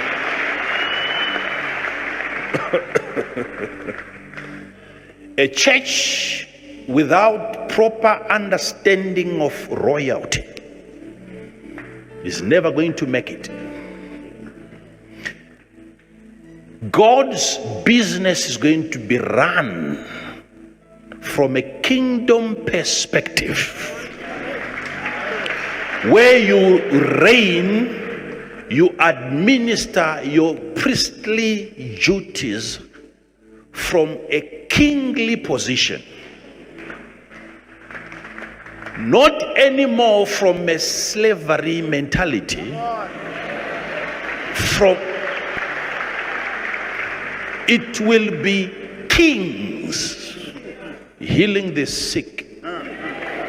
It will be kings administering wealth, setting free the captives from a royal position. Are you following so far? Now, let me show you something here. Let me show you something. This has always been God's idea. Be seated, please. God's idea has always been for his people to reign as kings. Now, if we are not going to be careful in the way that we accept the royal part, the kingly part, if you don't fully accept your role as a king, what you have done is you have also deprived God of his title. All right, believers. Pastor, you are shocked. Yes, this is shocking. This is shocking. We are wondering if UFI should be called JRM extension. Now, I think you saw on the screen, we put dates, but what was written below was their writing. It was them who wrote crossover all-night service 2024 to 2025. Yeah. But on top, we wrote the date. You can go and verify this. Yes. We don't come here with falsehoods. No. We are in the house of God. This is not a joke. No. This is Makandiwa's service on the 31st of December last year, when they were crossing over from 25 to 26. It's 2025 to 26? 2024 to 2025. It's 2024 to 2025. Yes. That is last year but one. Into last year. Because they crossed over into the next year. All right. So we can say it's last year, but it was a crossover from 2024 to 2025. To 25. So Okay. if you are not sure about this, you can verify this. I'm sure we are all able to do that. Yes. Yes. Now, what we want to do is to play you our message, which we did at Revelation Gathering number 2 of 2024, which we also did in December, which means the crossover all-night service of the UFI Church happened around about 2 weeks after our Revelation Gathering. Yes. Yes. Why are these dates necessary? It is because it is during that Revelation Gathering that I introduced the crossover all night. The kingdom message. Yes. We don't do crossover here. No. So pardon me for that. Yeah. But I want you to understand something, believer. You can go and watch our RG2 of 2024 teachings. When we introduced the kingdom series, Yes. to show you that we are different from Makandiwa. Yes. After the Lord told me that the most important message is about the kingdom. This is what you should have been doing from the beginning of your ministry. We offered an apology. If you are a Ziklag guide, you can show me a thumbs up. If you heard Apostle Chiwenga apologizing that we were wrong talking about the church. Yes. And we actually said from now onwards, we are no longer going to emphasize the church. The church is there. But the most important institution is the kingdom. That was the message Jesus sent for the apostles to preach in Matthew 10. As you go preach saying the kingdom of God, the kingdom of heaven is at hand. Yes. It was a message of the kingdom. Yes. Amen. So we said we came late to the party. Yes. We were not preaching a wrong message because the church was never our message. No. We were preaching Christ. But the kingdom needed to be preached alongside the Christocentric message. Yes. And we shared with you a litany of scriptures. Yes. So we are not going to talk about scriptures that address the kingdom. It's not the matter of the present day. But we were wrong. We knew that we should have been preaching the kingdom, but we weren't. And I was clear as to why. I told you I didn't know. He had not revealed it to me then. So I was not confessing that I was preaching a wrong message. I was apologizing for preaching this part of the message late. Yes. Because it should have been preached earlier. Yes. Yes. And I said, there is nothing I can tell you better than the explanation that I didn't know. He had not yet revealed it to me. Because it's necessary for me to give you an explanation. Why are you now saying kingdom, kingdom, kingdom? Something you were not doing before. I had to give an explanation because I'm accountable for the message that I preach. Yes. Yes. But charlatans can never say I was wrong. No. They can never say that. No. Yes, Pastor. We have a thumbs up from our people. They say they heard it. Yes, we do have a lot of thumbs up. I remember this day very, very well when you said that the message that you have been preaching was correct. But it was insufficient. Not complete. It was not complete. And you used Acts chapter 28, verses 30 and 31, which says, and Paul dwelt 2 whole years in his own hired house and received all that came in unto him, preaching the kingdom of God and teaching those things which concern the Lord Jesus Christ. Yes. With all confidence, no man. Preaching the kingdom, comma. Yes. And teaching those things which concern the Lord Jesus Christ. Yes. Okay. So there are two things there. Yes. But if you look at Paul, it wasn't the first time. He had done it also before. Yes. Saying, I was preaching the kingdom of God. And also teaching that the whole Bible concerns Jesus Christ. Yes. So we were preaching about the things which concern the Lord Jesus Christ. But we were not preaching the kingdom. And that's why we said our message was short. Yeah. It wasn't a full package. Yeah. And we did a turnaround. Yes. And we had to give an explanation unsolicited for. Yes. Nobody questioned me. No. And I gave believers a moment to comment. Do you remember? Yes, I do. I do. And I said, are you not angry? Because I wasn't preaching about the kingdom. And people said, no, we are excited about it. We didn't know ourselves also.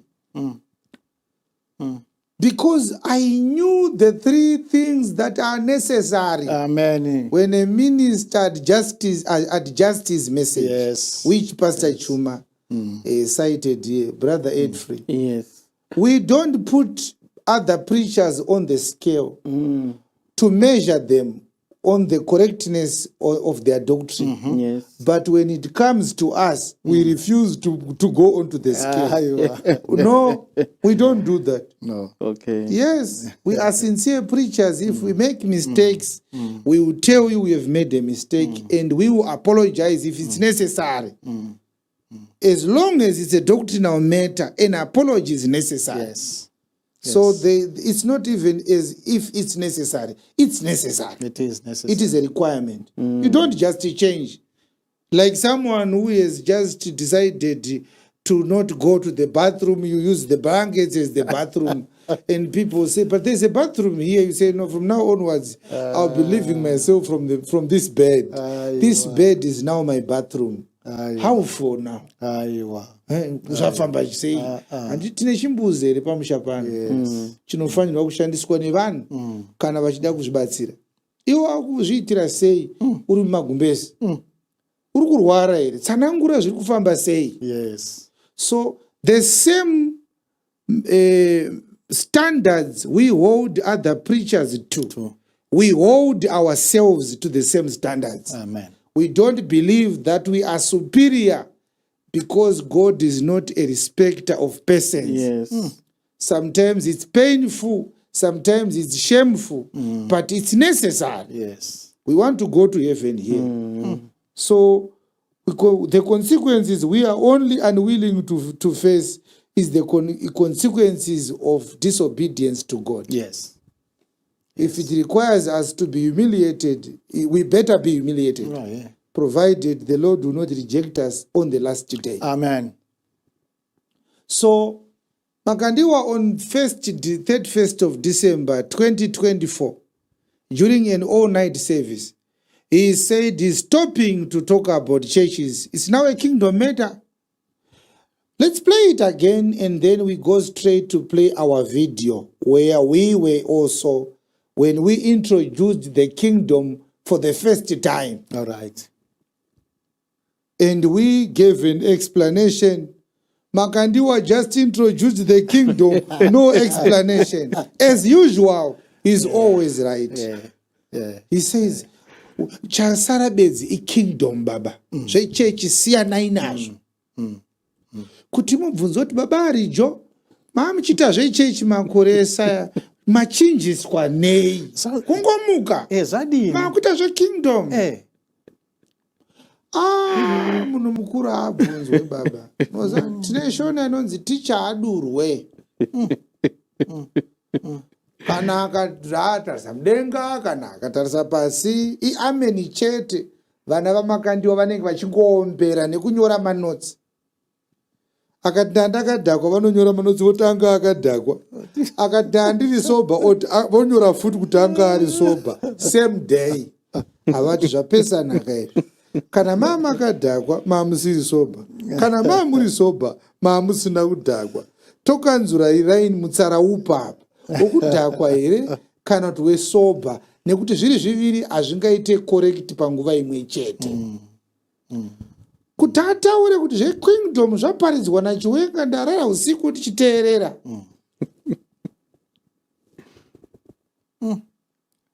Let's watch the videos. When I looked into the future of the church, it was so clear that those that are going to continue running church as church, there is no more church for you.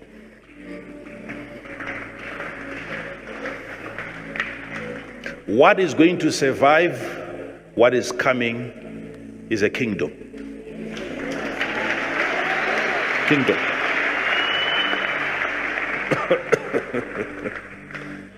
A church without proper understanding of royalty is never going to make it. God's business is going to be run from a kingdom perspective, where you reign, you administer your priestly duties from a kingly position, not anymore from a slavery mentality. It will be kings healing the sick. It will be kings administering wealth, setting free the captives from a royal position. Are you following so far? Now, let me show you something here. Let me show you something. This has always been God's idea. Be seated, please. God's idea has always been for his people to reign as kings. Now, if we are not going to be careful in the way that we accept the royal part, the kingly part, if you don't fully accept your role as a king, what you have done is you have also deprived God of his title. The Kingdom series. The Kingdom series.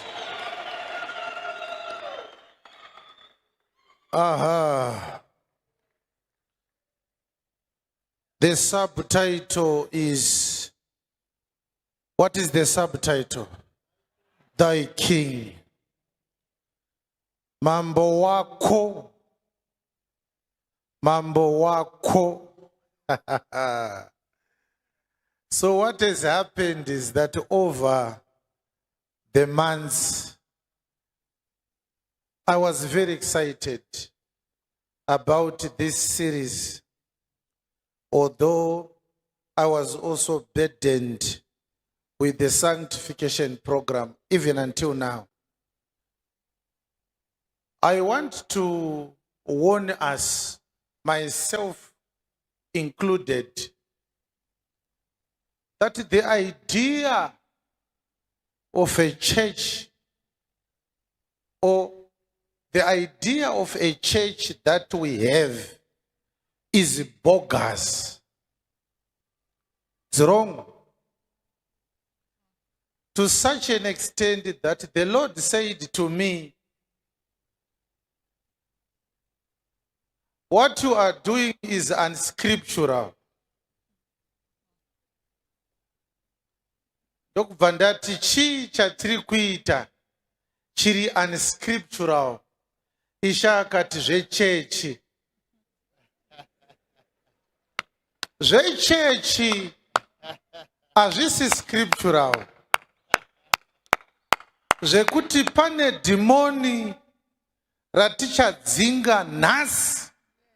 Ndosaka ndati tinozomhoresana kana ndapedza kuparidza introduction ineyi. Tinoda kusiyana nezvechechi. Amen.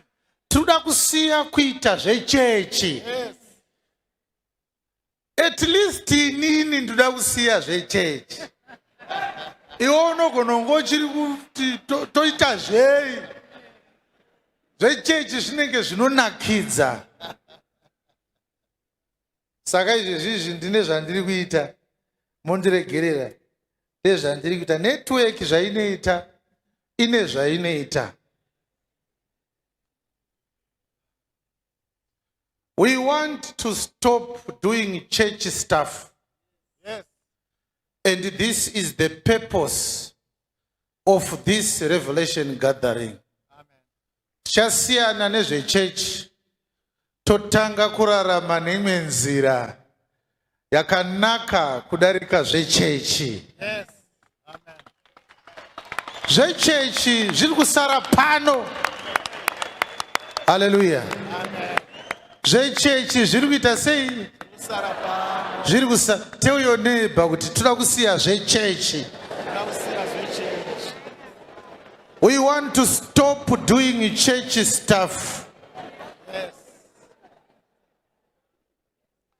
Automira kuita zvechechi.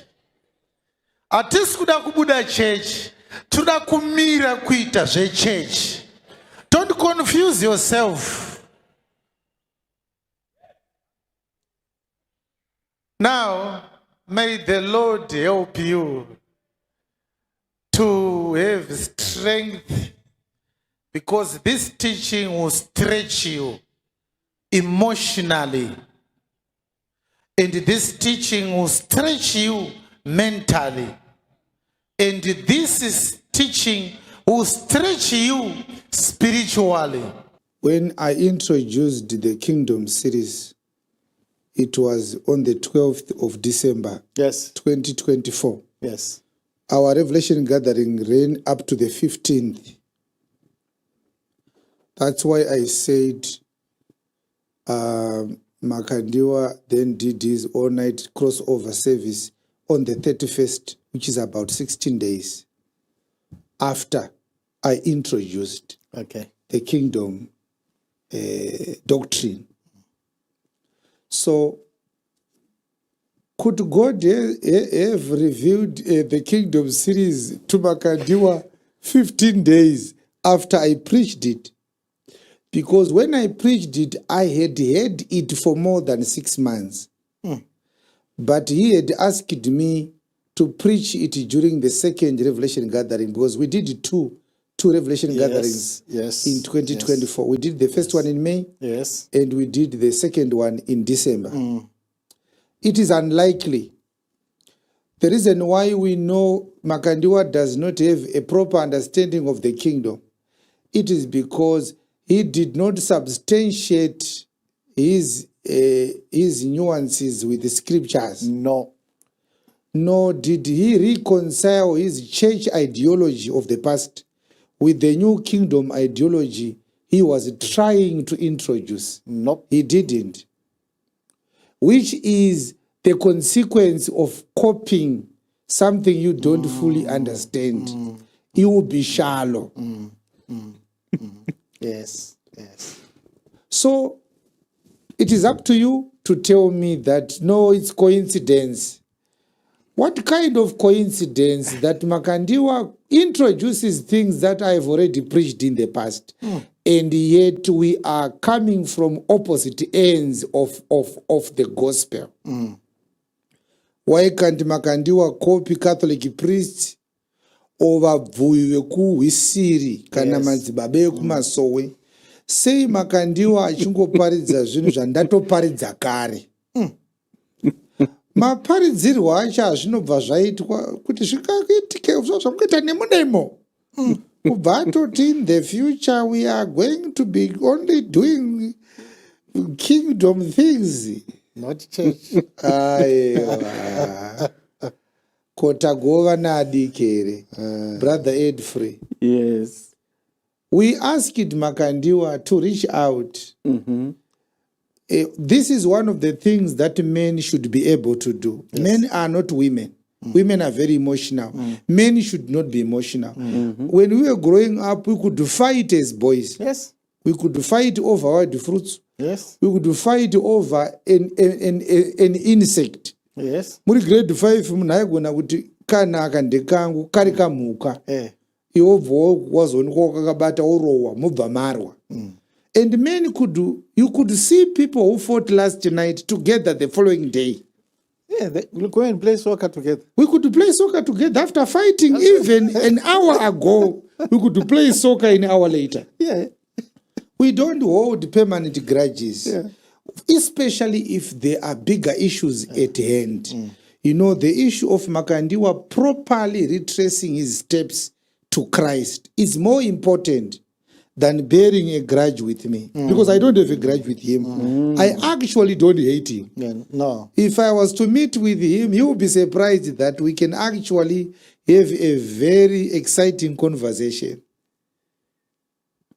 It is God who is not happy with him taking advantage of vulnerable but naive people. Yes. And also lying through his teeth about things that he has no understanding about. And also spitting on the face of our Lord by talking extreme rubbish about the purpose of the cross, as he did in that earlier message. I don't have a beef with him. I don't have a beef with anyone. It's actually very, very strange, actually, that I don't have anybody that I consider my enemy. He's an enemy of Christ. Yes. He's an enemy of righteousness. Yes. He's an enemy of the gospel. But it's not too late for him to change. He can change. Amen. He can start afresh. Amen. He can actually do the right thing and save the souls of those people that are still following him. Yes. Munosvika kupi muchikopa baba arijo. These are my last words to Makandiwa, Brother Edford. Yes, Apostle Chiwenga, I have a question to you. We have had some criticism when you introduced this kingdom message. And one of the most critique was that you are now preaching prosperity gospel. Now, when we compare what Makandiwa was preaching then and what he's calling the kingdom series, is there any difference? From your own perspective, how does the kingdom message differs from the prosperity that we all know that Makandiwa preached for a long time? Well, it's a very good question. Thank you for raising that. I've actually found a very simple answer to that question. Right. And the answer is that the only difference between what we were preaching before and what we started preaching after December 2014 is that we are now bringing out Christ from his king side. Yes. We preached Christ as a savior. Yes. That is not the complete person of Christ. Christ has two sides. Yes. The savior side is a servant side. But he is now a king. Amen. So the most important component of the kingdom message is portraying Christ as a king. Yes. And portraying life in Christ as a palace life. It's not a prosperity message. It's a life where people have dignity in righteousness, dignity in godliness, and bringing out the strength that is reserved in the king aspect of Christ. Because what caused Christ to die was that he was a servant and also a weak man. In order for Jesus to die, he needed to be weak. You understand? Yes. If he had retained the king status, nobody was going to be able to kill Jesus. You understand? Yes. Yes. So I want to show you something that we have always spoken about. Pastor Chuma. Yes, am I? When we say something is complete, it doesn't mean that which is incomplete is actually not wanted. Right. If you wear one shoe, Brother Edfrey, you are wearing incomplete pair of shoes. Yes. Yes. So when you acquire the second shoe, you don't take off the first shoe. I know. No. Because you go back to square one. You need both shoes.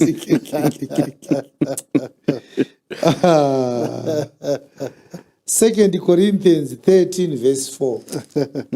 Someone will say, are you saying Jesus was weak? Yes. And again, before you hold your breath and say it's blasphemy, look at the scripture on the screen. Yes. We don't speak what we think here. Yes. We are a sola scriptura generation. Amen. Rem acutet gist. Yes. Solid and sound understanding of scripture. Read it, Pastor Shuma. For though he was crucified through weakness, yet he lives by the power of God. What caused him to die was a weakness. And you may also read Romans chapter 8, because this is not an isolated scripture that says the Jesus that died on the cross was a weaker Jesus than the Jesus who rose from the dead. It's a very common position of scripture. Yes. So when we preach Jesus as a savior, we are preaching Jesus as a lamb, the lamb of God. Yes. That takes away the sin of the world. And if you read Romans 8, 1-4 and 2 Corinthians 13, 4, in conjunction with Isaiah 53, you discover that Isaiah portrayed Jesus as a lamb. He says, as a lamb being led to a slaughter. Yes. He was defining the weakness of a lamb, unable to defend himself. He couldn't even open his mouth and offer a defense in the Pontius Pilate trial. You understand? Yes. So this is what the scripture says. Read it, Pastor, again. Yes. For though he was crucified through weakness, yet he lives by the power of God. For we also are weak in him, but we shall live with him by Yeah, the power so- of God. So the word also is alluding to the prior mentioned word weakness. Oh, yes. Which means 2 Corinthians 13:4 says Christ was weak twice. But you may need to be a little bit less simple to see that the word weakness was applied in respect of Christ twice there. You understand? Yes, yes. So this is important, Pastor Chuma.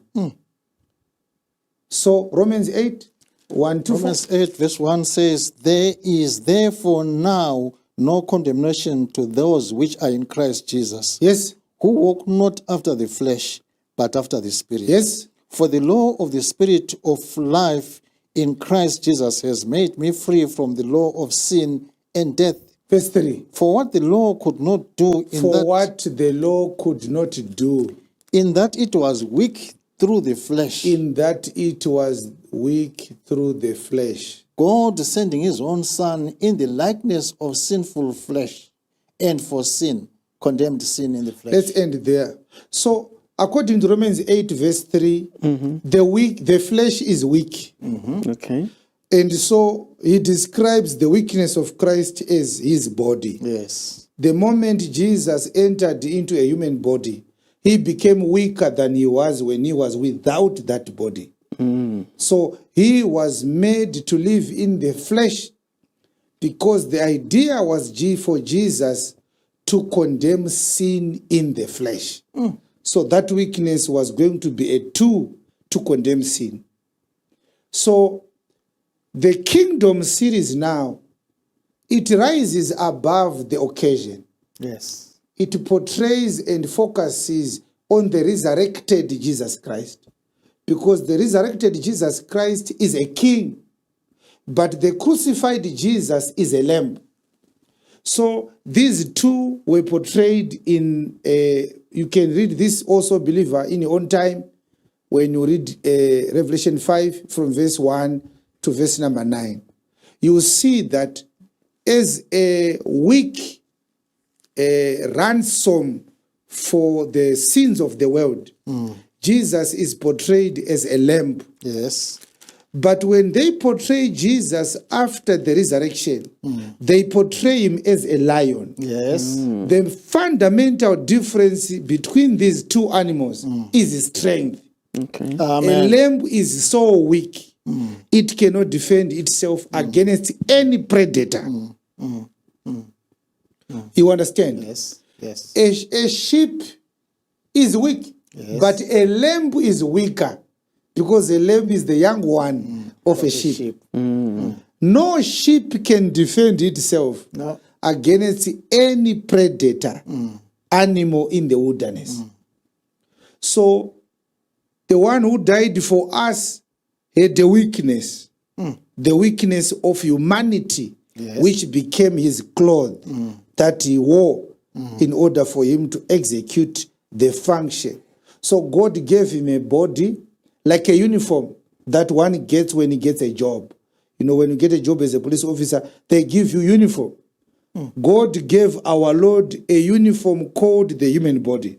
The body was like his clothes, and that's what Philippians 2, 5 to 8 says. So that body made him weaker. Why did God make Christ weaker? The answer is death. Amen. His victory was through dying. Yes. The moment he obtained strength, he was going to fight. He was going to kill all of them. Yeah. The army of Pontius Pilate, Caiaphas and Annas and the rest of the priests, Pilate, Herod and everyone. So he did not need strength in order for him to die. Strength was actually an adversary to the plan on the cards. But when he rose from the dead, Amen. according to 2 Corinthians chapter 13, he rose through strength. Amen. Because the idea of running a kingdom requires strength. Yes. So it's not a prosperity message, it's a kingdom message. Amen. It's a message of strength, strength to overcome sin, strength to live a holy life, Yes. strength to resist temptations, Yes. strength to follow the law of God, Yes. strength to love when you are feeling like you need to hate, Yes. and above all, strength to stay true in the faith of Jesus Christ. Amen. Amen. The issue of money does not define spirituality, because the Bible teaches that people who need money should work to have it. Yes. Money is not spiritual. No. It's a physical commodity. No. But the kingdom of Christ is spiritual. Amen. And yet it has physical manifested outcomes, physical manifested fruits. Yes. And these are the fruits that I have already defined. So it's not a prosperity message, none whatsoever. Anybody who says, if you say the word kingdom, it means or it is equal to money, he is professing carnality.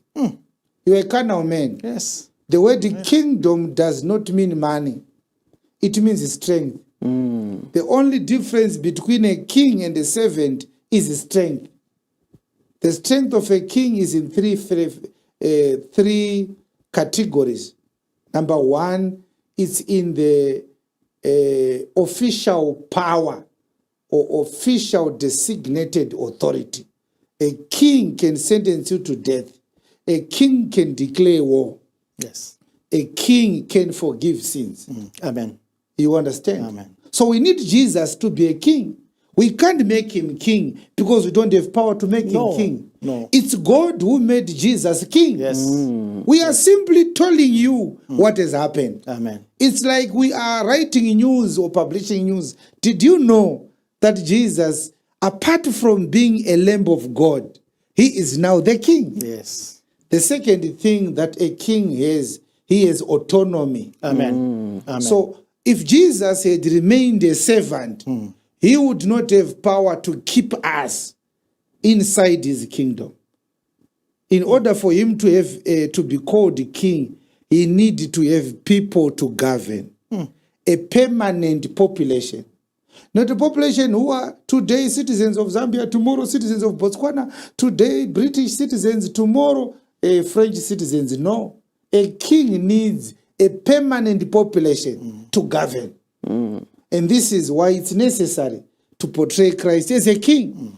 Because once you know that he's a king forever, that means you are a citizen also forever. Amen. Inside the kingdom. Amen. That's important. So the problem with the church ideology now is that in the scriptures, there is no one who stayed in the church.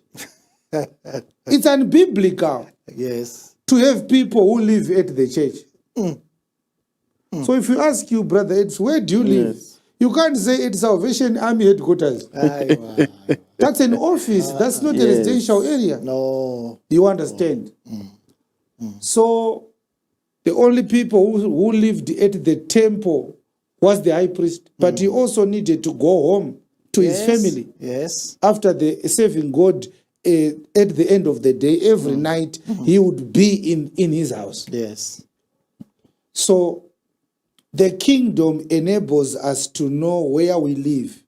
We are not living in the church, we live in the kingdom. That distinction is paramount. Amen. Okay. The kingdom is important because unlike a church, which is a place where you go to worship God, a kingdom, on the contrary, is a lifestyle. Amen. Okay. You don't need to be in a specific building to say I'm a kingdomite. The kingdom of God is the life we live every day. Amen. It's the principles we apply in our lives. This is why we are now teaching you that you cannot be a servant of somebody for 60 years through employment. Princes don't live on employment. They start projects that give them freedom. That's a kingdom. It's not a prosperity message. A prosperity message says, give money, and the anointing will multiply it, and very soon you'll be rich. That's a fraud, because it has never happened anyway. It's unbiblical. It's a lie. It's deception. The kingdom teaches people to work hard with their own hands and earn their money. Yes. How is that a prosperity message? No. It's in the Bible. Amen. God teaches hard work. Amen. Amen. And yet teaching hard work is not the core of what is preached on the pulpit. You understand? Yes. And then the last thing that the kingdom gives that the church does not give. The kingdom gives resources. The church is broke. Amen. Amen. So Jesus speaks in Matthew 28, Pastor. Yes. He says, all power is given unto me. Yes. Yes. Now, it's another scripture you can use, Brother Edfrey, to prove that the kingdom is, Jesus was weak before he died. Verse 18. Because in Matthew 28, he only said these words when he had risen from the dead. Okay. Which means the Jesus that lived in Israel did not have all power. No. You remember we said the king is official authority. Yes. Designated authority. Yes. This is why when the president does certain things, he says, by the powers vested in me, under section so and so of the Constitution, I'm going to appoint the chairperson of this board. That's official authority. Only kings obtained ultimate authority that nobody can question. Okay. So a president is weaker by far to a king. A king has ultimate royal authority. Yes. So Jesus says, all power is given unto me in heaven and in earth. The question is, why do you now have all power after rising from the dead? Why did you not have all power all these 33 years you were living amongst the Jews? The answer is kingdom. Amen. It is because when he rose from the dead, he became a king. Yes. So God gave all power to Jesus to sit on the throne and govern his people. The Jesus who walked in Israel was a servant. Yes. No God could give all power to a servant. You understand? Yes. Yes, that Jesus was a servant again is not a revelation. Go and read Philippians chapter 2 from verse 5 to verse 11. We are a scripture-based people. Yes. We don't say whatever we want. Okay. We know the boundaries of a preacher. Yes. We are sola scriptura. So, Makandiwa, on the other hand, when you hear him saying kingdom, he wants to talk more about money. You understand? Yes. And it doesn't mean that he understands money a lot. He doesn't. No. Because if he understood money, he could have made his people rich. Yes. But the only person who is rich in his church is himself. Yeah. And he's not rich because of business. He's rich because he's a thief. He's taking money from desperate, vulnerable, naive, myopic, gullible, simple-minded people. Yes. There are places where people are still miserable even though they are rich. Money does not solve all the problems of life. And so, if Jesus wanted to come and solve poverty, it couldn't have required him to die on the cross. No. Since he owns all the gold in the world, he could have given at least his followers money. Yes. He never gave anyone money. No. No. And so, if Jesus meant that saying kingdom means money, then the very first people who heard the kingdom message should have been the first richest Christians Amen. to cite as examples. Amen. Go and preach the kingdom. Yes. He never gave them money. No. They never became rich because of the kingdom message. No. So the kingdom message is not targeting to make people rich, at least in their pockets. If you want to get rich in your pocket, there is a message for you. Go and work hard. Amen. You make money. You understand? No, I So think, so that's the difference between Yes. us and him. ah, As different as oil is from water, that is how I and Makandiwa differ in doctrine. yes. Our messages are not relatable. They are completely different.